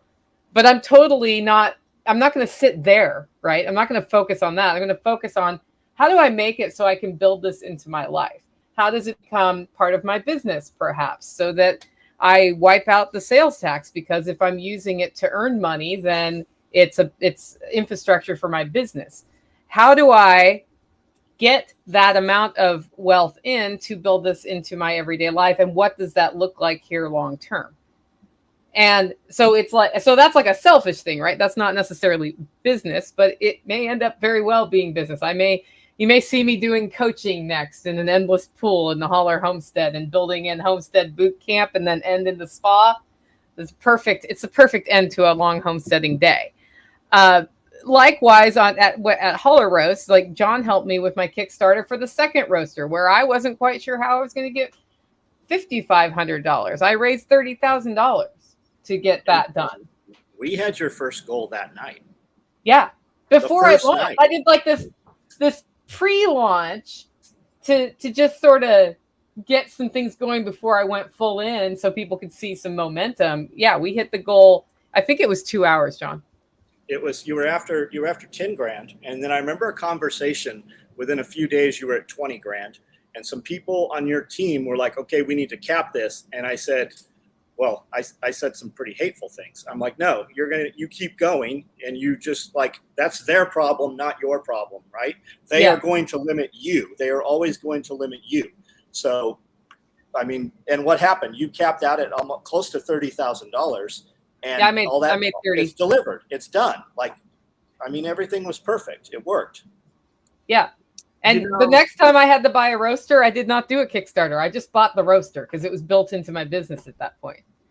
Yeah, absolutely. And so the whole point, though, is there's always a way, and there's always a best way, and there's always a good way, and there's always a shitty way. And you're probably, the first time you take a shot at it, you're going to try the shitty way because you haven't learned yet. So the biggest reason that people don't is they're afraid they're going to fail. Get on with fucking failing. Fail as fast and forward as you possibly can, right? People look at what I did with TSP and they go, in a year and a half, this fucker walked away from a 6-figure income to be a podcaster. Who the fuck does that? The person that failed his fucking ass off for 20 years while working for other people, always trying something different, had a lot of success that then got rugged on it. Like there were months where I made $20,000, $30,000 in a month moving traffic around, selling traffic back to Google with Google AdSense until they completely changed the program. And I had just hit that kind of income. And it went from 30 to 10 to 2 to $100 that fast over that many months, right? So the person that already fucked up and got it done with and had some things they did right and learned in the process is the person that eventually hits that stride like John did, like you did, like I did. So the first thing you do is go out and do it. And then try to learn from people like us. Like, what are your strategies? How do you handle taxes, et cetera? Like, I can tell you right now, if you're going to build a farm business, don't do it with money out of pocket. Borrow the money. It sounds completely against what I teach. I can't get into why, but it's tax. It's tax. If you put the capital in to a farm, you're depreciating it over 30 years or more. If you leverage debt, you're deducting it instantaneously, and it's not out of pocket, right? Like, there's these strategies. Like, I'm talking to Ken Berry right now, and he wants to do something kind of like, all the people in a house, weight loss, carnivore diet, whatever. And I'm like, what you could do, because he's kind of in on the whole community thing too. I'm like, you could build a whole shitload of inexpensive, quick put up tiny houses, call them stage sets or something like that. So they are deductible, unlike a permanent building. Write that off the taxes of the project, and then sell it to yourself for $10 a structure after it's all over with in a different entity, and have an Airbnb compound. He's right? got the property to do it too. And I'm like, I don't know if that'll work the way I said it, but I know if you take that to enough CPAs and tax attorneys, one of them is going to put that shit in a strategy for you where you can do it, and you can write a letter to the president of the goddamn United States and say, this is what I'm doing, and there's nothing they can do about it because it's inside their shit. Anyway, I gotta go in a couple minutes. Yeah. I'll be back. You'll be back. So Jack's gonna disappear for a little while and be back, John. We'll just keep going. There's the dogs. That's my alarm system. I got to go unload about a ton of feed right now. I'll be right back though. Yeah. So Evan, who asked that question, has started a business maybe a year ago. Killing it. And he just made more. He just made more this quarter than the entire last since the business been a going concern. And he just keeps scaling and scaling. And I'm actually pulling all kinds of stuff from Evan. We actually speak quite often. And he stood in here and he said, so I'm going to start a business. And I'm like, yeah, you're probably not going to. If you're standing here telling me that you're going to and you haven't, how come you have not? And then he showed up. He actually came and brought radios. He actually came out prior to SRF and sold all of his inventory standing here at a table in my cut room. And he's like, shit, I sold everything. And he was able to get more, came out to SRF, came to the next SRF, and now he's been doing collaborations. He just did the Wrangler Star collaboration. He included us in it. We're building 175 of 2 different products. They're out on the floor right now taking 50% capacity. And he just keeps growing and growing and growing. And the thing is, the first time you make $1,000, now you know you can make $1,000, right? When I switched over for a long time, I'm like, man, our stuff's the best. You want my stuff, you're going to pay me cash and you're going to write me a check, right? Everybody's like credit card, credit card, credit card. It took me 3 years till I set up credit card processing. We did 3 times the highest monthly income ever the first week we took credit cards. Make it easy for people to give you money. And every time you do that shit, you're like, why did I wait so long? And that's the thing. Why did you wait so long? You have this idea. I'm like, man, I want to make $100,000 in a year. And then it's $1 million in a year. And once you make $1 million a year, you're like, how do I make $1 million a month? You just keep going. Once you make your first $1,000 a day, that's the bare minimum. You now know how to do it. You're always going to make $1,000 a day. If I don't make $3,000 in a day, I'm out of business. Like $3,000 a day is the bare minimum just to keep this operation going. That's what I got to make. That's my threshold. When I met with my tax lawyer and my accountant, the accountant said, what's John's threshold that he's comfortable with? She's talking to Amanda. She's like, what do you mean? Well, when the bank account gets to this amount, what's your zero, right? And I remember my friend telling me years and years ago, he's like, $10,000 is my zero. I go, what do you mean? He goes, when I have $10,000 in my bank account, I have no money. Anything beyond that, that's when I have money. That's that reserve. What is your threshold? So what is your threshold? Like, what do you make a day? And the other thing you can have the best job in the world. Go in this weekend and do a bunch more work and see how much more your paycheck is, right? If you make a product that people seek out and want to buy, or you have a service that people seek out and want to buy. We haven't made these LBVs, these vests, right? We haven't made them in years. We just shot some video. We've been building them. They're not even on the website. You want one, you have to jump through hoops. You have to figure out how to get it, right? The average Joe seeing a random viral video has no idea. You got to go through, find my channel, find my website, which it's not really public facing, and you got to send me an email. I have more orders for those vests than I even want to build right now. So I don't need to make it easy, right? So the guys that are getting these vests, they really want them. My point to that is they're $1,000 a piece. Amanda and I can sit in here on a Saturday and Sunday and probably kick out 12 of those. That's $12,000. I can spend my weekend and earn another $12,000. Can you do that at your awesome job? So if you have something you love to do, figure out how to turn that into work. I'm not telling you quit your job, but Evan, who sent me the screenshot, and it was a big number. I was surprised what the revenue was. He showed that to his father, and you know what his dad said? But what are you going to do about medical insurance? like Evan could pay the rest of his life's medical insurance with that revenue that he showed me in that screenshot. Like people are just stuck in that system.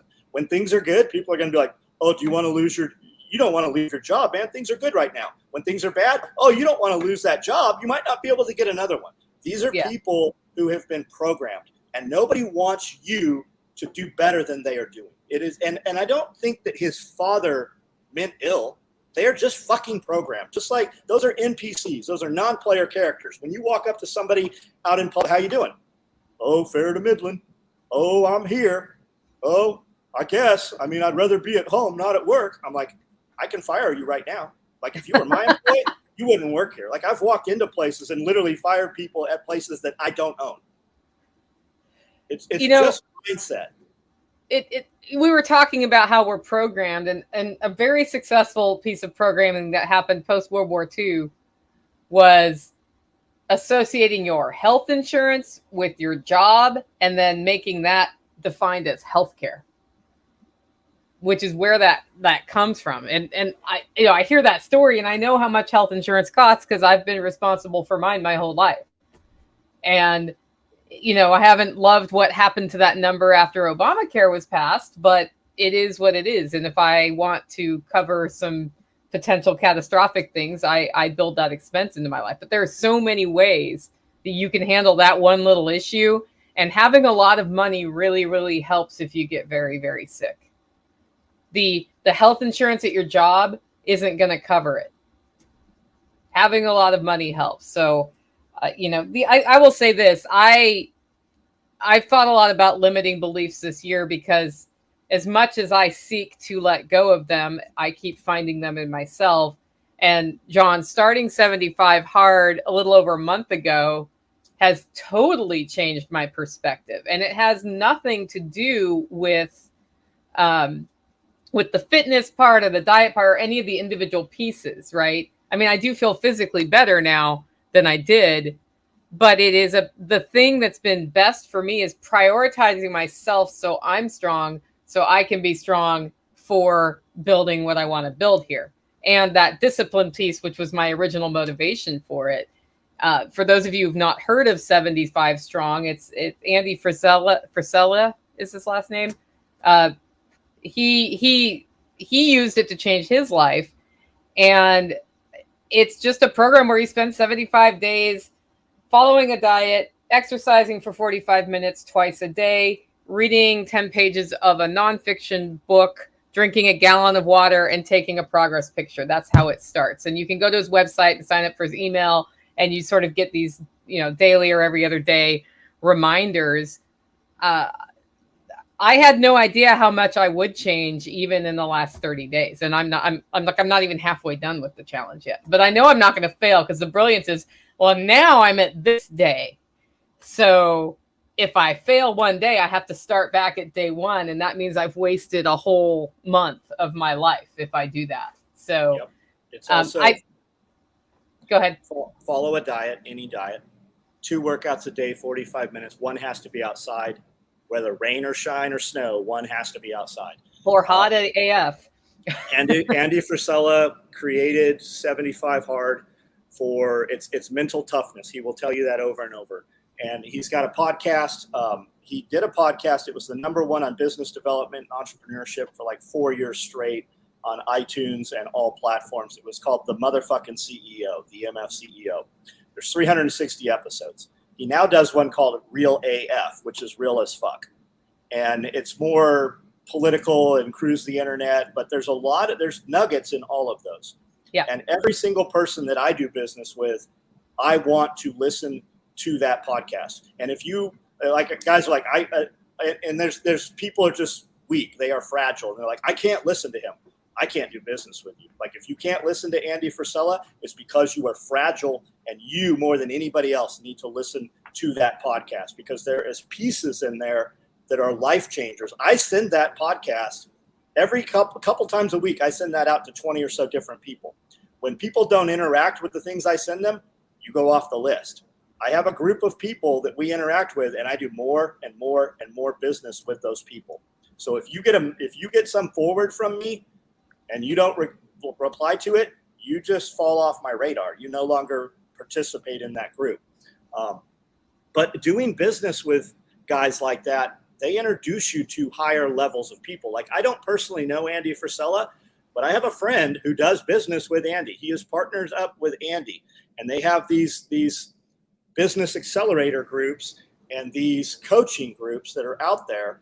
And you would do good to join those things if you have some kind of business, simply because it gives you access to other people in those networks. Andy has a group called Arate Syndicate.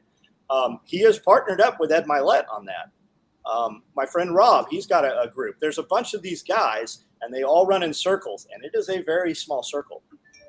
Yeah, and I'll show you this one. This one is a recent podcast episode, 526. I was listening to it while I was rowing yesterday.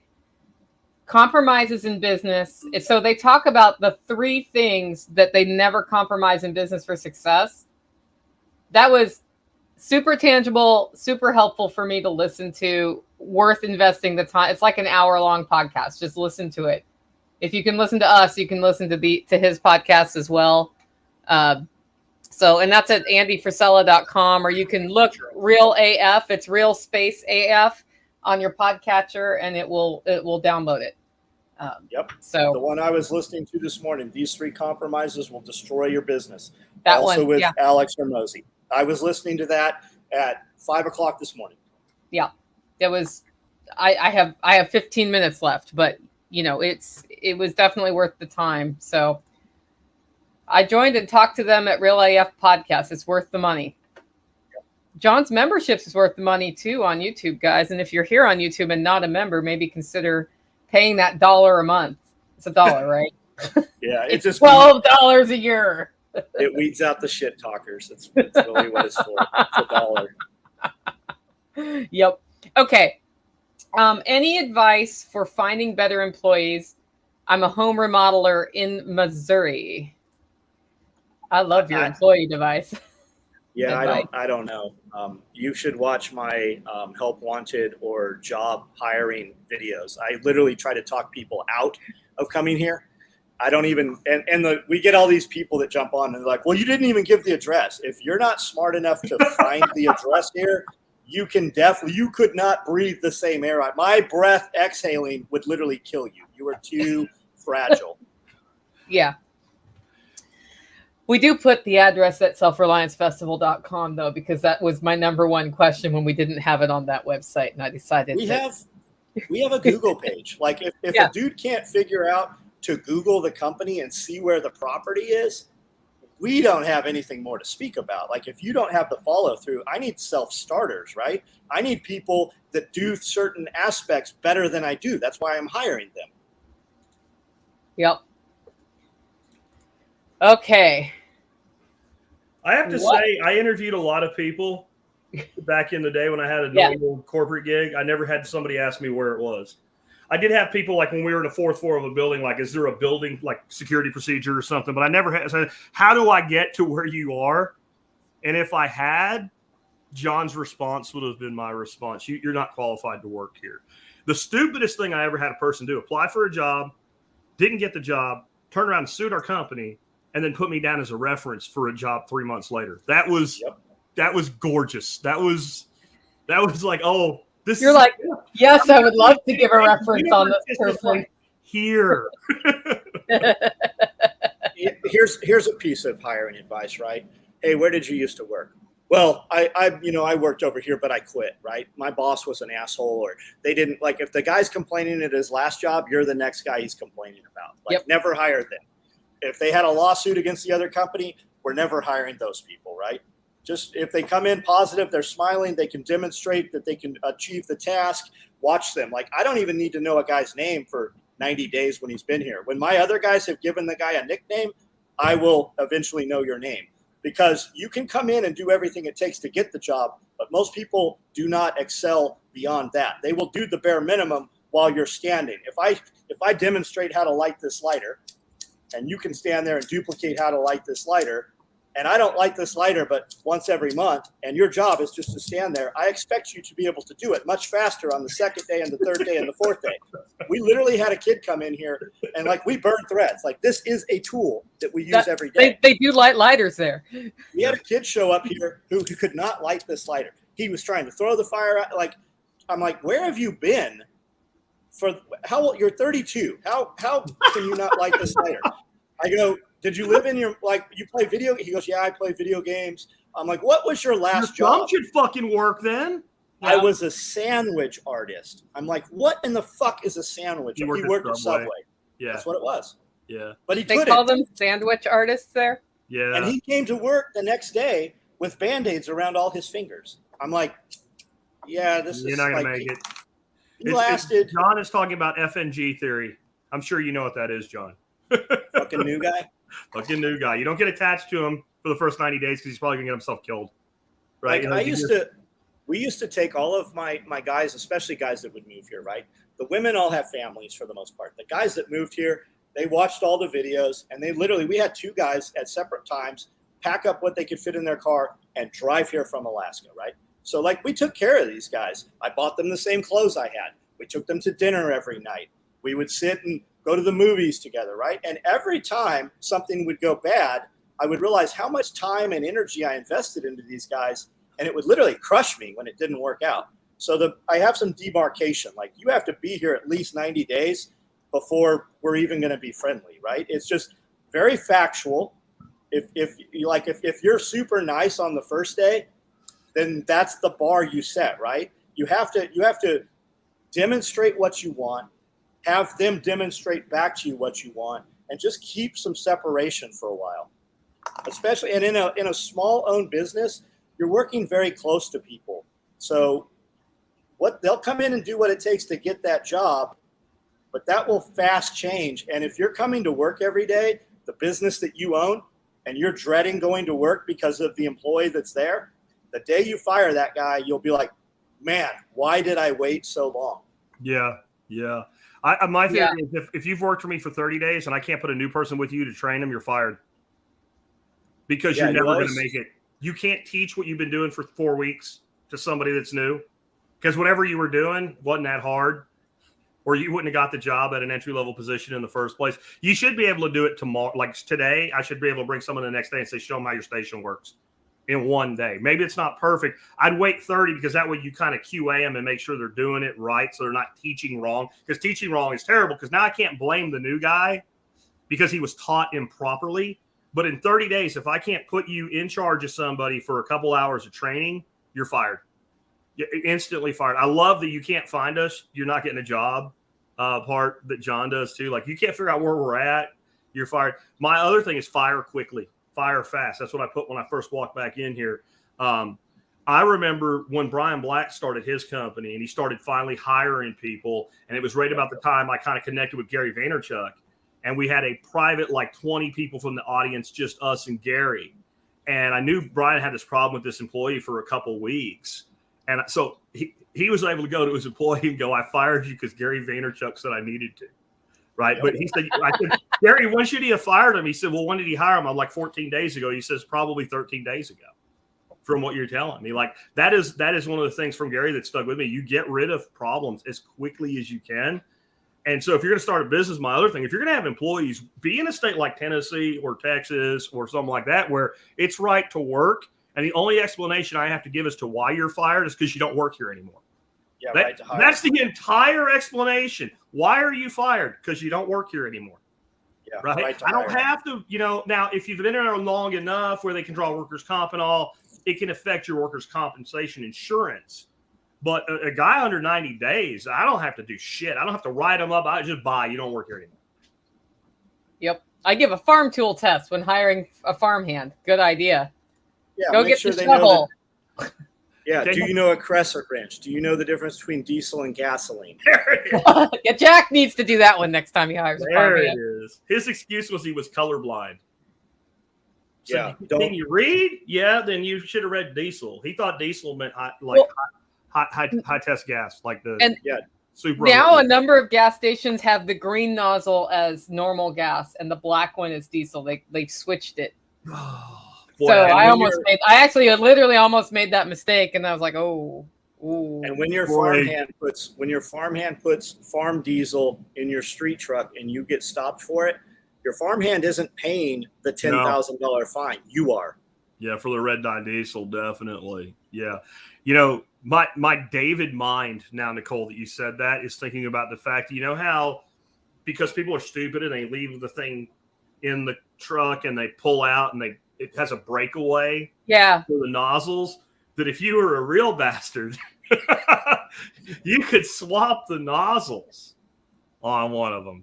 Be careful of that, I guess, because there's people who would do it. I'll tell you another thing you have to be careful of. I've seen a couple times now, and fortunately, the one time I didn't catch it, I didn't pull the thing out in my direction. What people are doing now, just to be dicks, you know how when you're pumping gas, you can lock the gas pump on? They're locking it when they put it back in the pump. So when you flip the thing to turn the pump on, it starts shooting gas out. I've seen that like 3 times now. Wow. So, yeah. And that's just probably something some jackass came up with in 4chan or something. Who knows? Yeah. We talked about 75 hard while you were gone. So they're talking about their trick. I have to take a picture in the morning. The one time I almost failed, I was going to bed. I'm like, wait, I haven't taken a picture, and I had to jump back out and take a picture. Yeah. I just did my workout for the day. 40 bags, 50 pounds. Farm fit. Yeah. We call that farm fit. One of my workouts was wheelbarrowing wood chips up the hill, and I ended up doing it for about an hour. I was like, my heart rate's up. This counts. Especially your hills, right? My hills. It's my hills. Yeah. When I was my place in Arkansas, we built a lot out of rock, and I was smart enough to know I always took the wheelbarrow up the road to pick scrap rock up instead of down the road. So when the wheelbarrow was full, I was just resisting it coming down the hill instead of shoving it up the hill. I saw a thing yesterday that they have a motor that goes on the wheel of a wheelbarrow now. So you've got an electric motor that drives that thing. Neat. You know what? As much as I want to mock that in certain terrain, that would be badass, actually. Sure. And my advice to everybody out here when it comes to wheelbarrows, if you have hilly terrain, you want 2 wheels, screw that one wheel shit, and you can have a wheelbarrow kick out, and I mean, it can fracture a leg. And buy the best wheelbarrow you can get. They don't make wheelbarrows worth a shit anymore. I'm actually thinking about going down the fabrication shop down here and having them make me a freaking wheelbarrow. Like weld me a serious badass with steel wheels wheelbarrow. Yeah. I get super butthurt about the fact that my wheelbarrows like die so quickly, but I am all about the 2 wheels here. And you know, the other rednecks look at me funny. They have this bigger one with 1 wheel. I'm like, nope, this one, lightweight, 2 wheels. I throw stuff in it. I can get it up the hill. I'm not trying to keep it on a sideways thing from flipping over. Yeah. That's a motorized wheelbarrow there. That's pretty badass. I built a really great trailer for my tractor, a little lawn tractor. Yeah. And I've loaded it to where it lifts the tractor up in the trailer. I mean, literally, like if you get enough weight on it, because it's just a little lawn tractor, a little John Deere, it'll lift up the rear wheel. Like, okay, that's enough. Yeah, we've got pull behind trailers and carts for the 4-wheelers. We've got big metal trailers that the 4-wheelers pull, and then we have plastic dump carts for manure and soil and stuff like that. But you don't want to throw a bunch of rock into that plastic one. But they work great. We spent the first 18 months on this property doing everything by hand because there was no tractor.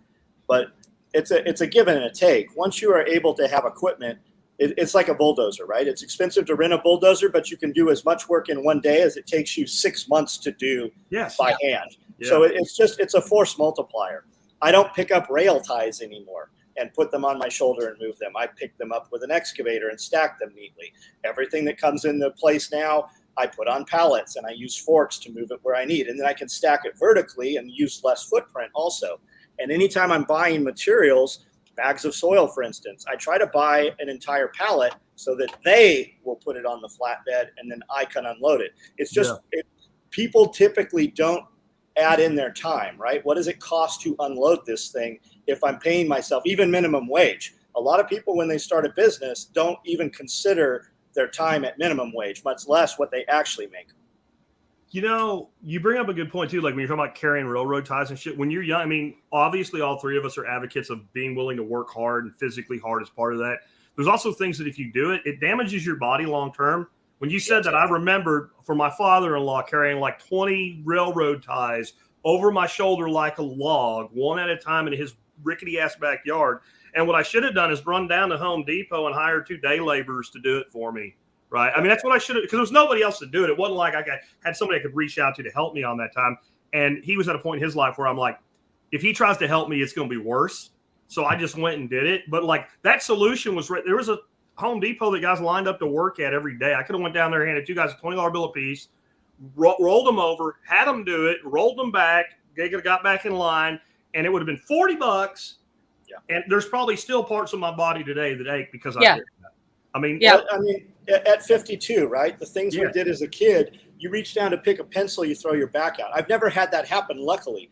But it's in my head. I say that all the time. It's not the zombies or the gunfight or the fighter jets, the drone that's going to kill me. It's going to be that giant sliver that I get in my finger that gets infected off of a rail tie, or I'm going to, break an ankle or something, a compound fracture. So it just comes down to how much, like, I don't have to have 2 dudes here now to move rail ties. I can do it on a weekend in 15 minutes and have them all stacked neatly.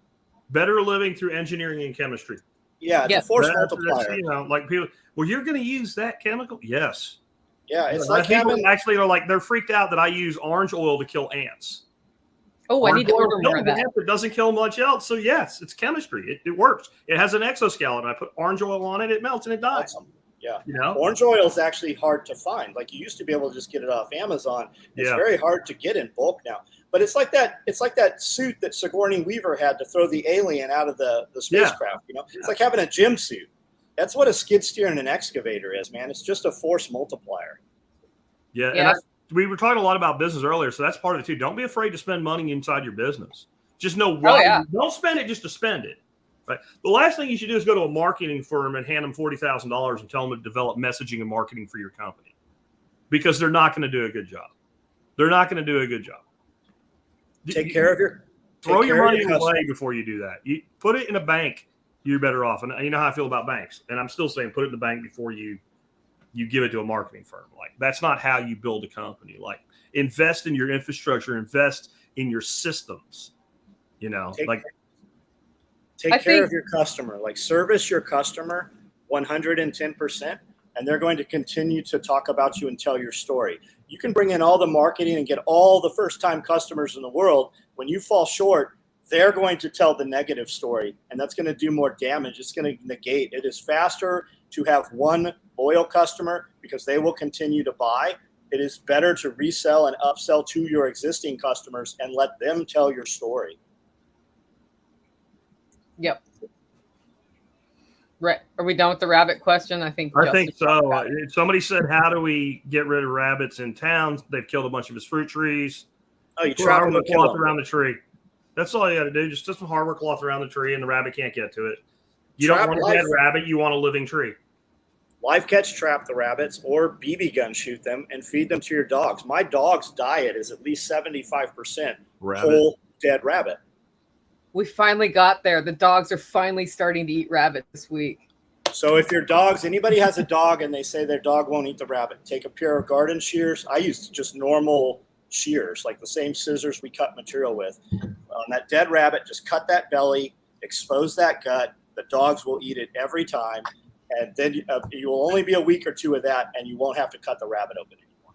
So I love this comment from STOS. I have a top customer list. Those MFers get a Christmas card. Great idea. Totally stealing that idea now. You want a better idea? Yes. Everybody sends Christmas cards. So this goes back to my sales days. Yeah. I would get to know my contacts and know what was like most important to them, and I would send them a card for something like that. So a guy that was like really a proud father, I'd send him a Father's Day card. A woman who was a really proud mother, I sent her a Mother's Day card. Something like that. Something outside of the box of what everybody else does. Especially now, small personal business, that probably matters. But if you get into like corporate to corporate, you're dealing with other contacts inside large companies and stuff. Those people, the purchasing managers and shit, lead engineers and all, they get a stack of Christmas cards every year. So it falls into an expectation. But if you take something unique to them, right? Or if you know that the person is really into fishing and you come across some really cool information, just an email that says, hey man, I thought you'd like this article. Like that's relationship building that's actually personal, that's tailored to the person instead of a generic format. Because there's services now where you literally don't even have to touch a card. You pick out a card to design. They'll even do a font in your handwriting, and it's all print on demand and sent out for you. You never even have to look at it. So it becomes very impersonal. But if you take the approach of, if you have an important contact in your business, you should know 4 or 5 things about them that the average person that even knows them doesn't. And that takes an investment in the relationship. But once you have that, you're always at the top of the mind when something might apply to you. Yep. Here's what we did, and we got this from Andy Frisella. He owns First Form Nutrition. When you order from First Form Nutrition, each order comes with your invoice or your packing slip, and there's a handwritten note. And what we did is I was personally shipping, so I would use your name. Hey, Bob, thank you for your 17th order. I would name how many orders, right? So something that you've actually looked up, they know you've looked up. I'd say something funny. Hey, I hope you really love this big black cock you ordered, because we make a little chicken called the cocks, right? The combat cock. I hope you never have to use this tourniquet, but thank you for choosing my tourniquet pouch to hold your tourniquet. So 3 sentences, 1 funny, 1 serious, and 1, with some facts in there. And we got tons and tons of replies. And what we would do is through the shipping, we would go from the shipping software to the actual shopping software. So we would know how many orders they had. When they ordered 10 orders, and I got this from First Form Nutrition also, at 10 orders, we had cards made up, and we would handwrite, hey, thank you for your 10th order. Here is 20% of your order in a gift card. You have 72 hours to spend this. Thank you for being a loyal customer. And we would handwrite that. That went in a black envelope signed with a silver Sharpie and hand addressed to the customer. So it came through the mail separate from the order. What we found is they spent it within 72 hours, and they always bought way more than we actually gift carded them. Yeah. See, and that's just the way you got there, though, is you ran your business and then you saw the opportunity within your business. It wasn't like you had to come up with that idea and then you could start a business, right? Like the thing we talked about years ago, and we probably do a show on again, the toolbox fallacy. I need this thing before I can do this other thing. Like, go do something. I mean, but on the other side, like, do think about like, well, what does it grow up to become? So there's side hustles and there's side hustles that are transitional. So like you could, like, I can look around and see opportunity everywhere. I know all of you guys can, right? Like that's just when you get in that entrepreneur mindset. But I drive around here through the neighborhoods and I see like all these busted ass fences, and I'm like, I could literally with a $500 spray applicator walk door to door and just seal fences and could make a few $1,000s a week. Okay, that's a great side hustle. But what does that business look like if it grows up? It has to diversify into other things. It requires employees. It's going to require dispatch. It's going to require insurance. If you want to build a business like that, that's fine. But if you're going to scale it, it requires that. If you don't want to scale a business in that manner, then it might be your side hustle, but your long-term happiness business is something totally different. You could go from being, I don't know, a dude that's a COO of a company with 2,500 contractors around the world to a guy that's a one-man show with a microphone because you hate what you're doing elsewhere, right? That's me, for those that don't know my backstory, right? Like, I hate that. So when I decided I wanted to do something different, I didn't want to replicate that. So it is important that when you decide to anchor down and really build, that you're thinking about what does this business look like in a year, 2, 3, 5, 7, 10, right? And make sure that's what you want to commit yourself to. Think of it like marrying somebody, right? It's an easier divorce to get because you sell the business, but you need to be thinking that way because you can end up with a business that's just a job and you hate it just as much as a job, and you're more trapped because now you've been working it for, let's say, 5 years and nobody wants to hire you back as an employee now because you're too strong-minded, right? I mean, I don't even think I'm employable right now. I don't think anybody could hire me. I don't think it's possible. Like, it'd be like 5 minutes of like, you know what, fuck this. I'm not doing this. Well, like, you don't need to be. You asked before you took your break. Oh, because you have options. People that it's because you have options. People that say they can't do something, it's because they've never looked at their options. That's how that is. And along the lines of that whole gift card thing, if you're doing any shipping and you hire other people to do your shipping, nobody's going to care about your company like you care about your company. We had a shipping guy that quit at the same time, and I was doing shipping for 2 weeks. And what I found was I had customers I noticed that I was shipping to every single day, and I didn't know their name. So when I start looking at their history, these guys had 200 orders. We had guys with 1,000 orders. We had $20,000 customers. I have $100,000 customers, and I didn't know that they existed. And my shipping guy never goes, hey, who is this guy? Are you aware of this, right? I didn't know to ask the question. He never thought, hey, we ship to this dude every single day. The other thing is, if you're in business and you don't know what the term SMS means, you're not really in business. And what that is, it's your text app. I maintain, right now I'm at about $90,000 $90,000 on my direct email. We send out an email 3 times a week. My text message app sits at about 3,500. Everything we sell is almost always sold out from the text before it ever gets to the email.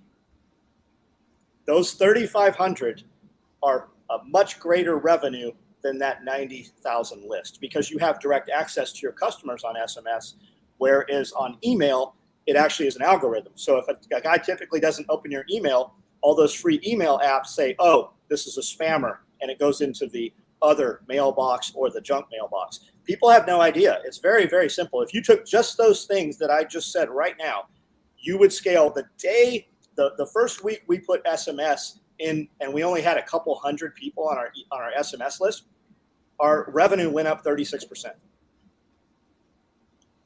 Yeah, That's I'll say like great. the SMS thing, if you're more of like an influencer type business where you don't generally get access to your customers' phone numbers, set up a Telegram channel, and it effectively gives you the same thing. All your customer, your contact has to do is subscribe to it, and they don't have to, like with a group, deal with all the other stuff coming in. We have a really active Telegram group, but we also have a channel, and most of the people on that, they just want to hear from the brand. And so unlike Twitter, where there's an algorithm, unless they mute you, when they pick their phone up, you're there. And it's much more personal than an email. People, even though it's still mass produced, it's different in the mindset of somebody. Oh, this is a Telegram, and they can answer it if they want to. I guess you can do that with an email, but I mean, I get a hell of a lot more leverage from a couple thousand. Same thing. I've got tens of thousands of people on an email list, and a few thousand on my Telegram channel, and I get much quicker response from the Telegram announcements, and I get more from the channel than the group, because the group's a bunch of people talking to each other. They get tired. The channel is just me. So maybe 3 or 4 things a day go out on that, and I get great response from that. We did a 1 hour. We sent the text out an hour before we sent the email out. And that's how we grew that list up so quickly. We had to stop doing that. It goes out 10 to 15 minutes early because everything was gone before the email ever went out. Yep. So Renegade Butcher says, I've probably sold more directly interacting with people on Nostr than any other single avenue. I was on Nostr for 2 days before I sold my first coffee there. It was super fast because that community is enthusiastic about making that marketplace work.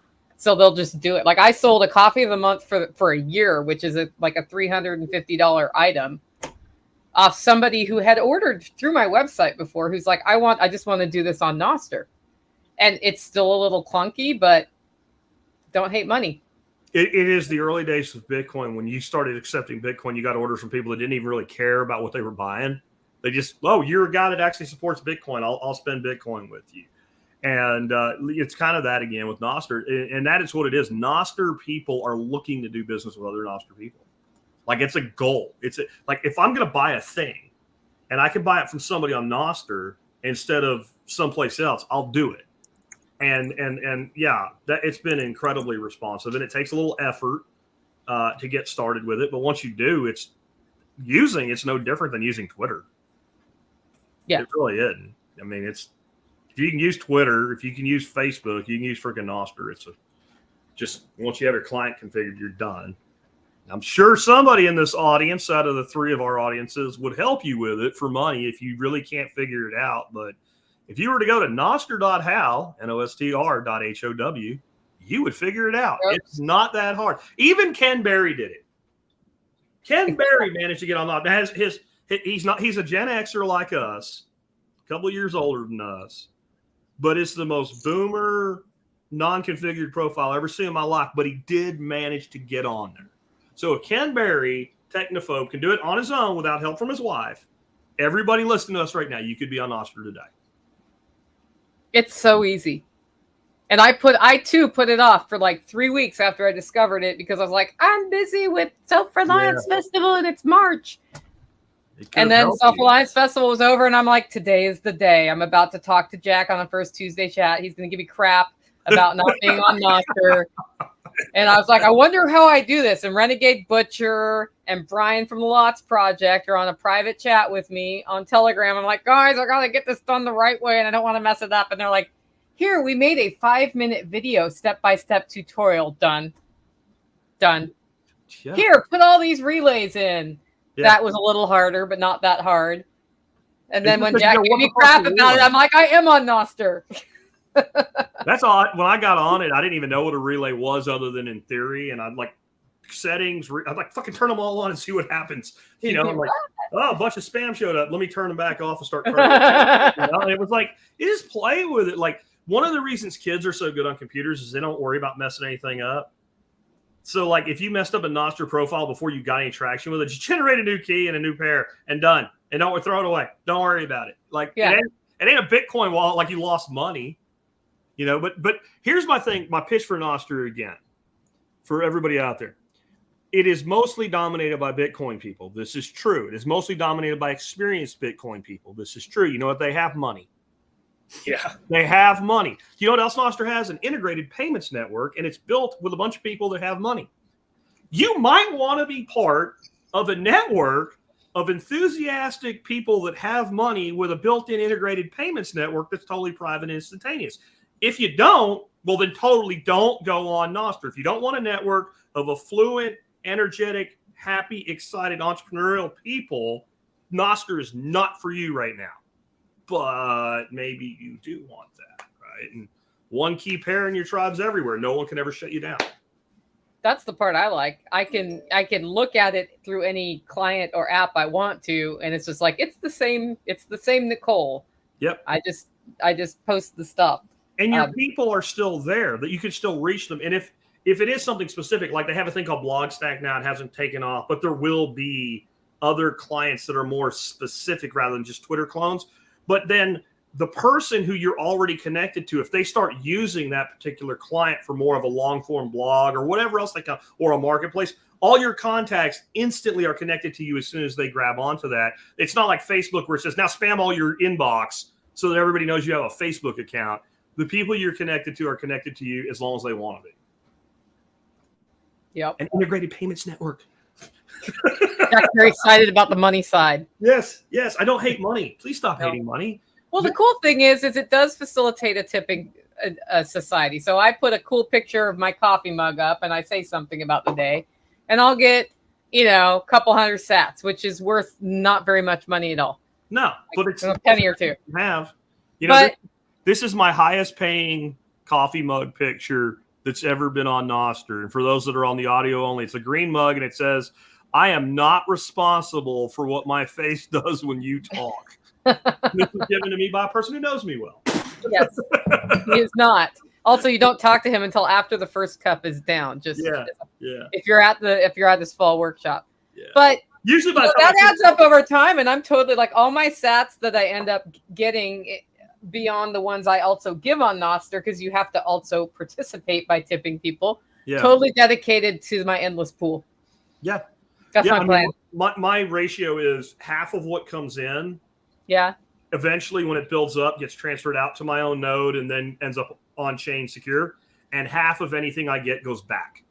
So I'm like a 50 in, 50 out kind of guy because I don't hate money. And and the way you can do that in a payments network is you have to provide a lot of value.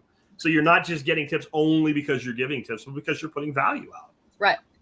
But I would get involved. We lost Johnny ran away. Oh, he'll be back. He's back. He just had to walk around the corner. PP dance. Yell at somebody. Yeah. It's hard to concentrate when you're doing the PP dance. Oh, I see we're selling hollow roast again. That's thanks, 30-day reviews. STOS says the greatest thing ever was being disabled and having to learn how to move things with knowledge, not my body. Interesting. Well, and I know, like, I injured my lower back doing a lift wrong at the gym, shoulder to overhead, and I leaned back, and then I should have just let the bar drop, but no, I tried to catch it. Don't do that. So it's important when you're exercising to think about that. But then if you do injure yourself, the exercise you do can make the pain go away. So I've had like low back problems for a long time since then. Started doing Pilates. All of a sudden, my low back doesn't hurt anymore. And that's because they focus on building your core stronger in Pilates, which is like ballet meets yoga. It's kind of what it is. Gotcha. I know it sounds girly, but it's all about core development and, man, flexibility, moving the joints, like, awesome. I'm glad I rediscovered Pilates in my 50s and not in my 70s when I had become more creaky. Core strength is important. This weekend, I kind of tweaked my back. It didn't last long, but it really hurt when I did it. And I've been working out for the past couple of months, almost every day, hitting the heavy bag. And that's all about core strength. And it probably would have been worse hadn't I. And it wasn't even something heavy. It was something awkward. I re-aquascaped one of my fish tanks, and it's like a 33 low rimless. So it's long. So it was just odd going out the door and the way I had to contort my body and shit. Because John was right about as you get older, like, I have this theory that somewhere between 42 and 44 for men anyway, your extended warranty wears out and nobody calls and asks you to renew it. It's fucking gone. Like, that's it. Like, shit you can do when you're 30, especially when you're 20, you can like roll down a hill, get hit with a boulder, get up, get run over by a train, break your hand, and 2 days later you're partying, woohoo, right? Like, when you hit your 40s and you have what seems like a pretty mild injury, it can be with you a while. And so take care of yourself. If you're overweight, fix that shit. I can't tell you how much it'll help you. I can't tell you how much it'll change you. I can't tell you how much it'll reverse your metabolic age. Like, and all this stuff we're talking about requires energy and effort. Why the fuck do you think John Willis can get up at 4:30 in the morning and work out and then yell at you on Instagram and TikTok and then get on and do this and then go push his business for the full freaking day and not go to sleep till the sun goes down? Why do you think he can do that? Do you think if John weighed 300 pounds, unless he was like jack 300, like just 300 pounds of fat, do you think John would be doing that? Do you think he'd jump up his ass out of bed and have time to motivate you before he goes and does his own shit? Or do you think it's the fact that he gets up and works out is why he can get up and work out? So there's this attitude people have that like, well, when I fix this part, then I'll fix that part. Fix you first. Fix your health. I've had friends say, I need to get my mind right, and then I'll fix my body. Fix your fucking body, and your mind will get right. Yep. Right. I mean, what fucks people up is they lose sight, like long-term horizon. That's not just about building. That's also about hope. Right. That's why Michael Saylor says Bitcoin is hope, because it's long-time horizon thinking. When people stop planning their future, they become incredibly depressed. Right. And so many of our people in our audiences, they're finding their greatest comfort in food. That sucks. It seems great while it's going on. And I enjoy a great meal, and a lot of you guys, if you grew up and you had any, that corporate family we're talking about, maybe every Sunday you went to grandma's house after church and you ate a giant thing of food, and that's all great. And the family values are great, but that reinforces in your mind that food is comfort. Food is for celebration. Food is for mourning, right? We have a giant spread of food at a funeral. We have a giant spread of food at a graduation or a confirmation, right? So if you're sad, eat. If you're happy, eat. If you're tired, eat. If you're bored, eat.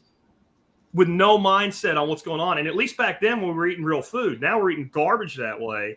And you can't fix these problems we're talking about until you fix your body.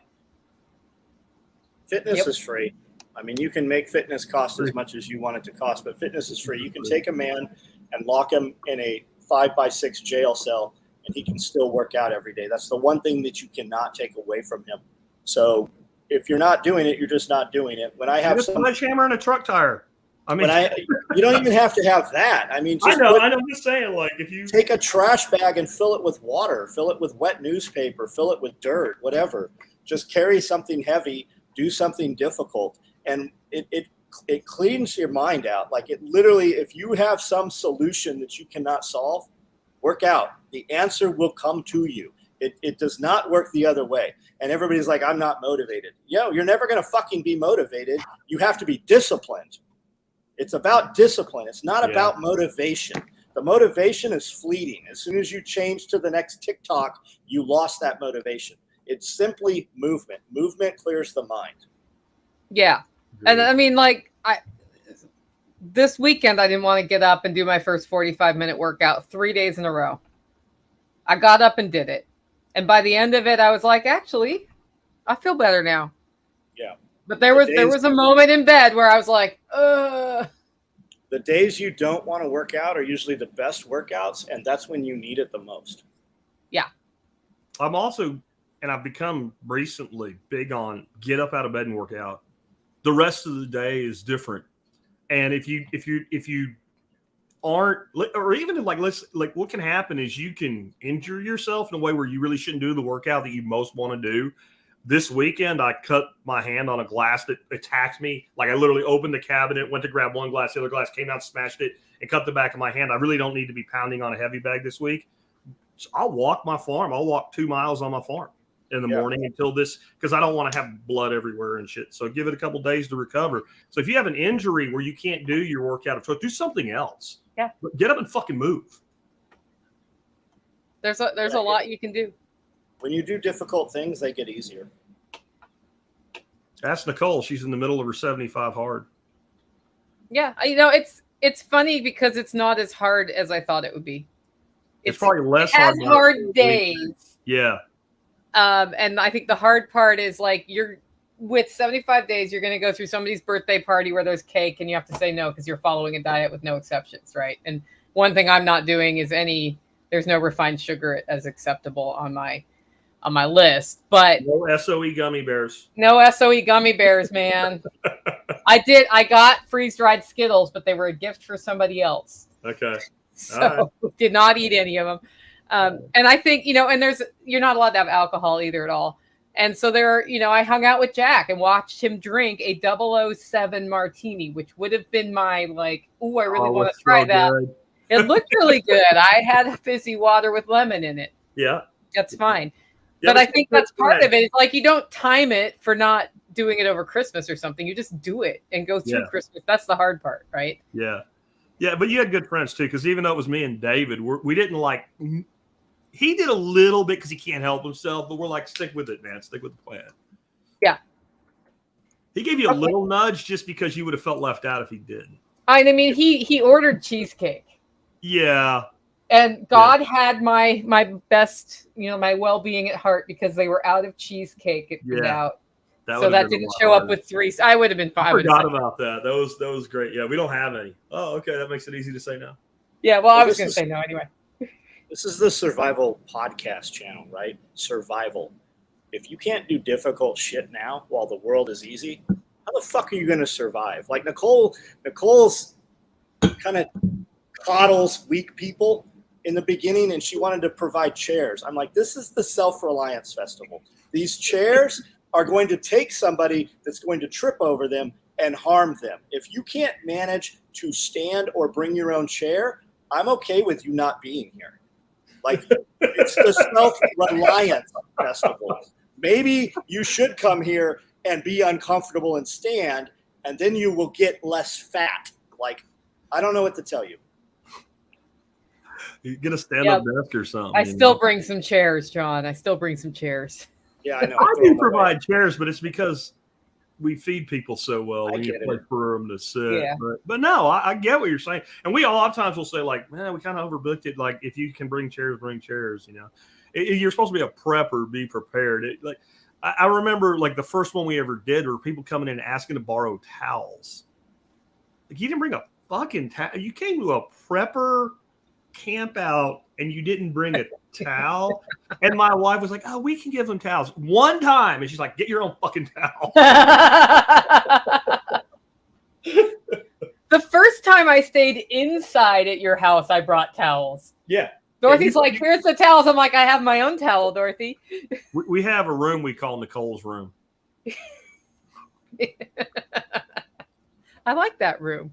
Okay. Well, we've been going about 2 hours now. We probably should wrap up so John can go kick some ass at his job and produce the top end tactical gear that you can get in this country. And it is some good stuff. Like, I cannot look at a backpack anymore in the store and think I would want to do anything other than buy my day packs from special operations equipment, because it is that much better.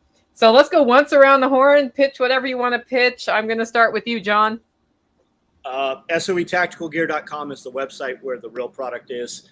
I'm on Instagram, Facebook, TikTok, MeWe, Locals Float. I'm on YouTube, which I'm broadcasting from right now. So if you click that link, you'll find my stuff.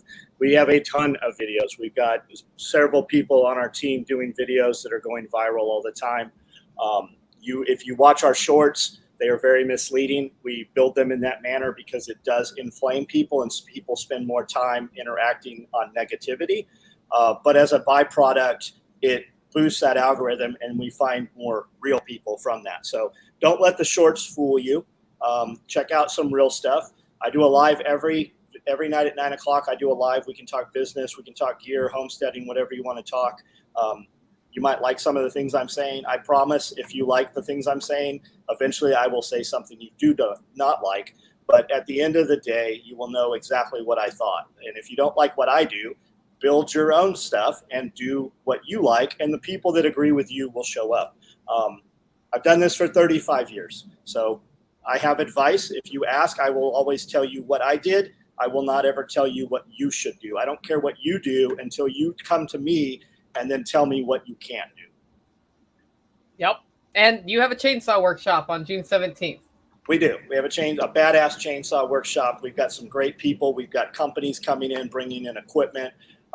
Whether you run a chainsaw for a living or you've never seen a chainsaw, at the end of the day, you're going to know everything there is to know.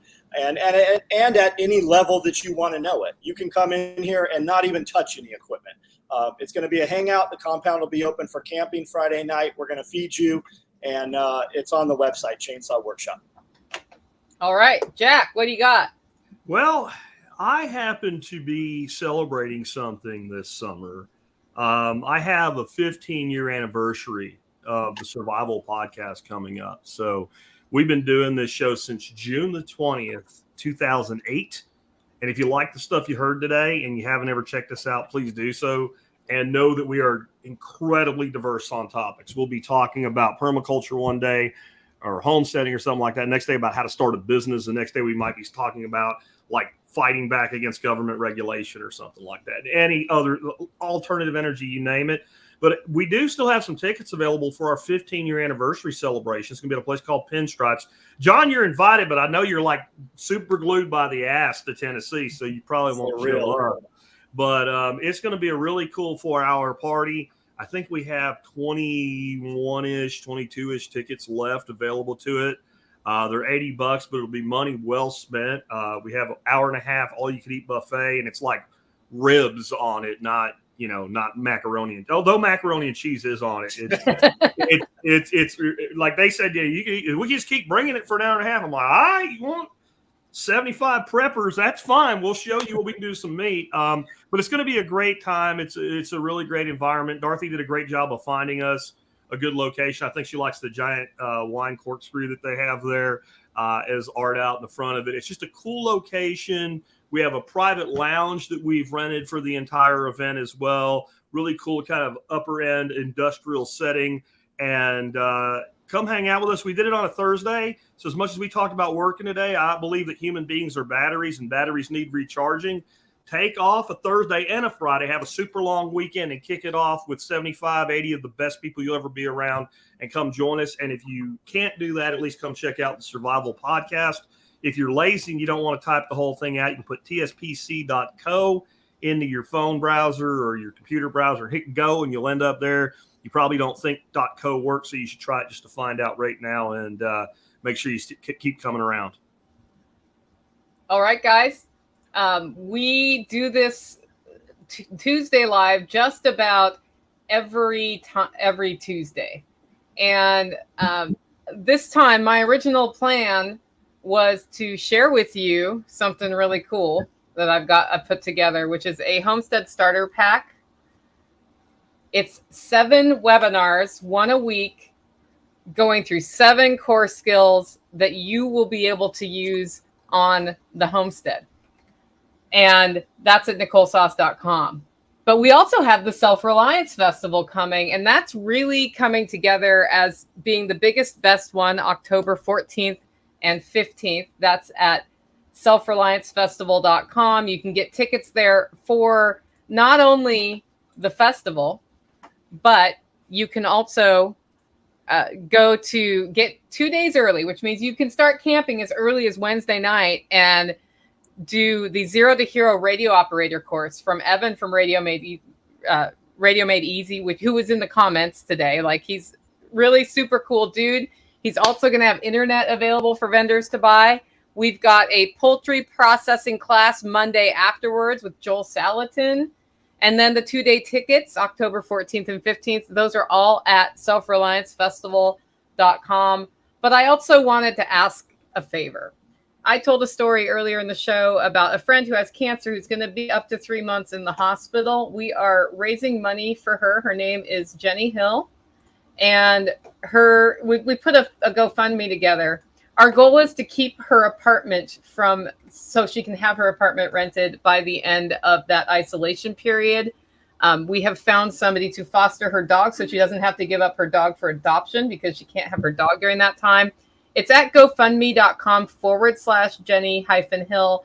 All of these links, including Jack's event, John's website and his chainsaw event, Self-Reliance Festival, the GoFundMe, those are all in the comments of the YouTube description. So if you want to get straight to these links and you couldn't get to them while we were talking about them, check those out. Definitely follow our channels. We've got the Survival Podcast. We've got SOE Tactical on YouTube, and then I'm Living Free in Tennessee. Give us a follow, a like, a subscribe. Keep up on what we're doing. I think one of the reasons that this Tuesday Live conversation works so well is everybody here, John, Jack, and I, are all interested not only in our own success, but in sharing it openly so that you can be successful too. Because the more successful people we have in our community, the stronger we are, and the world is a better place. So can't wait to talk to you guys next week. See you soon.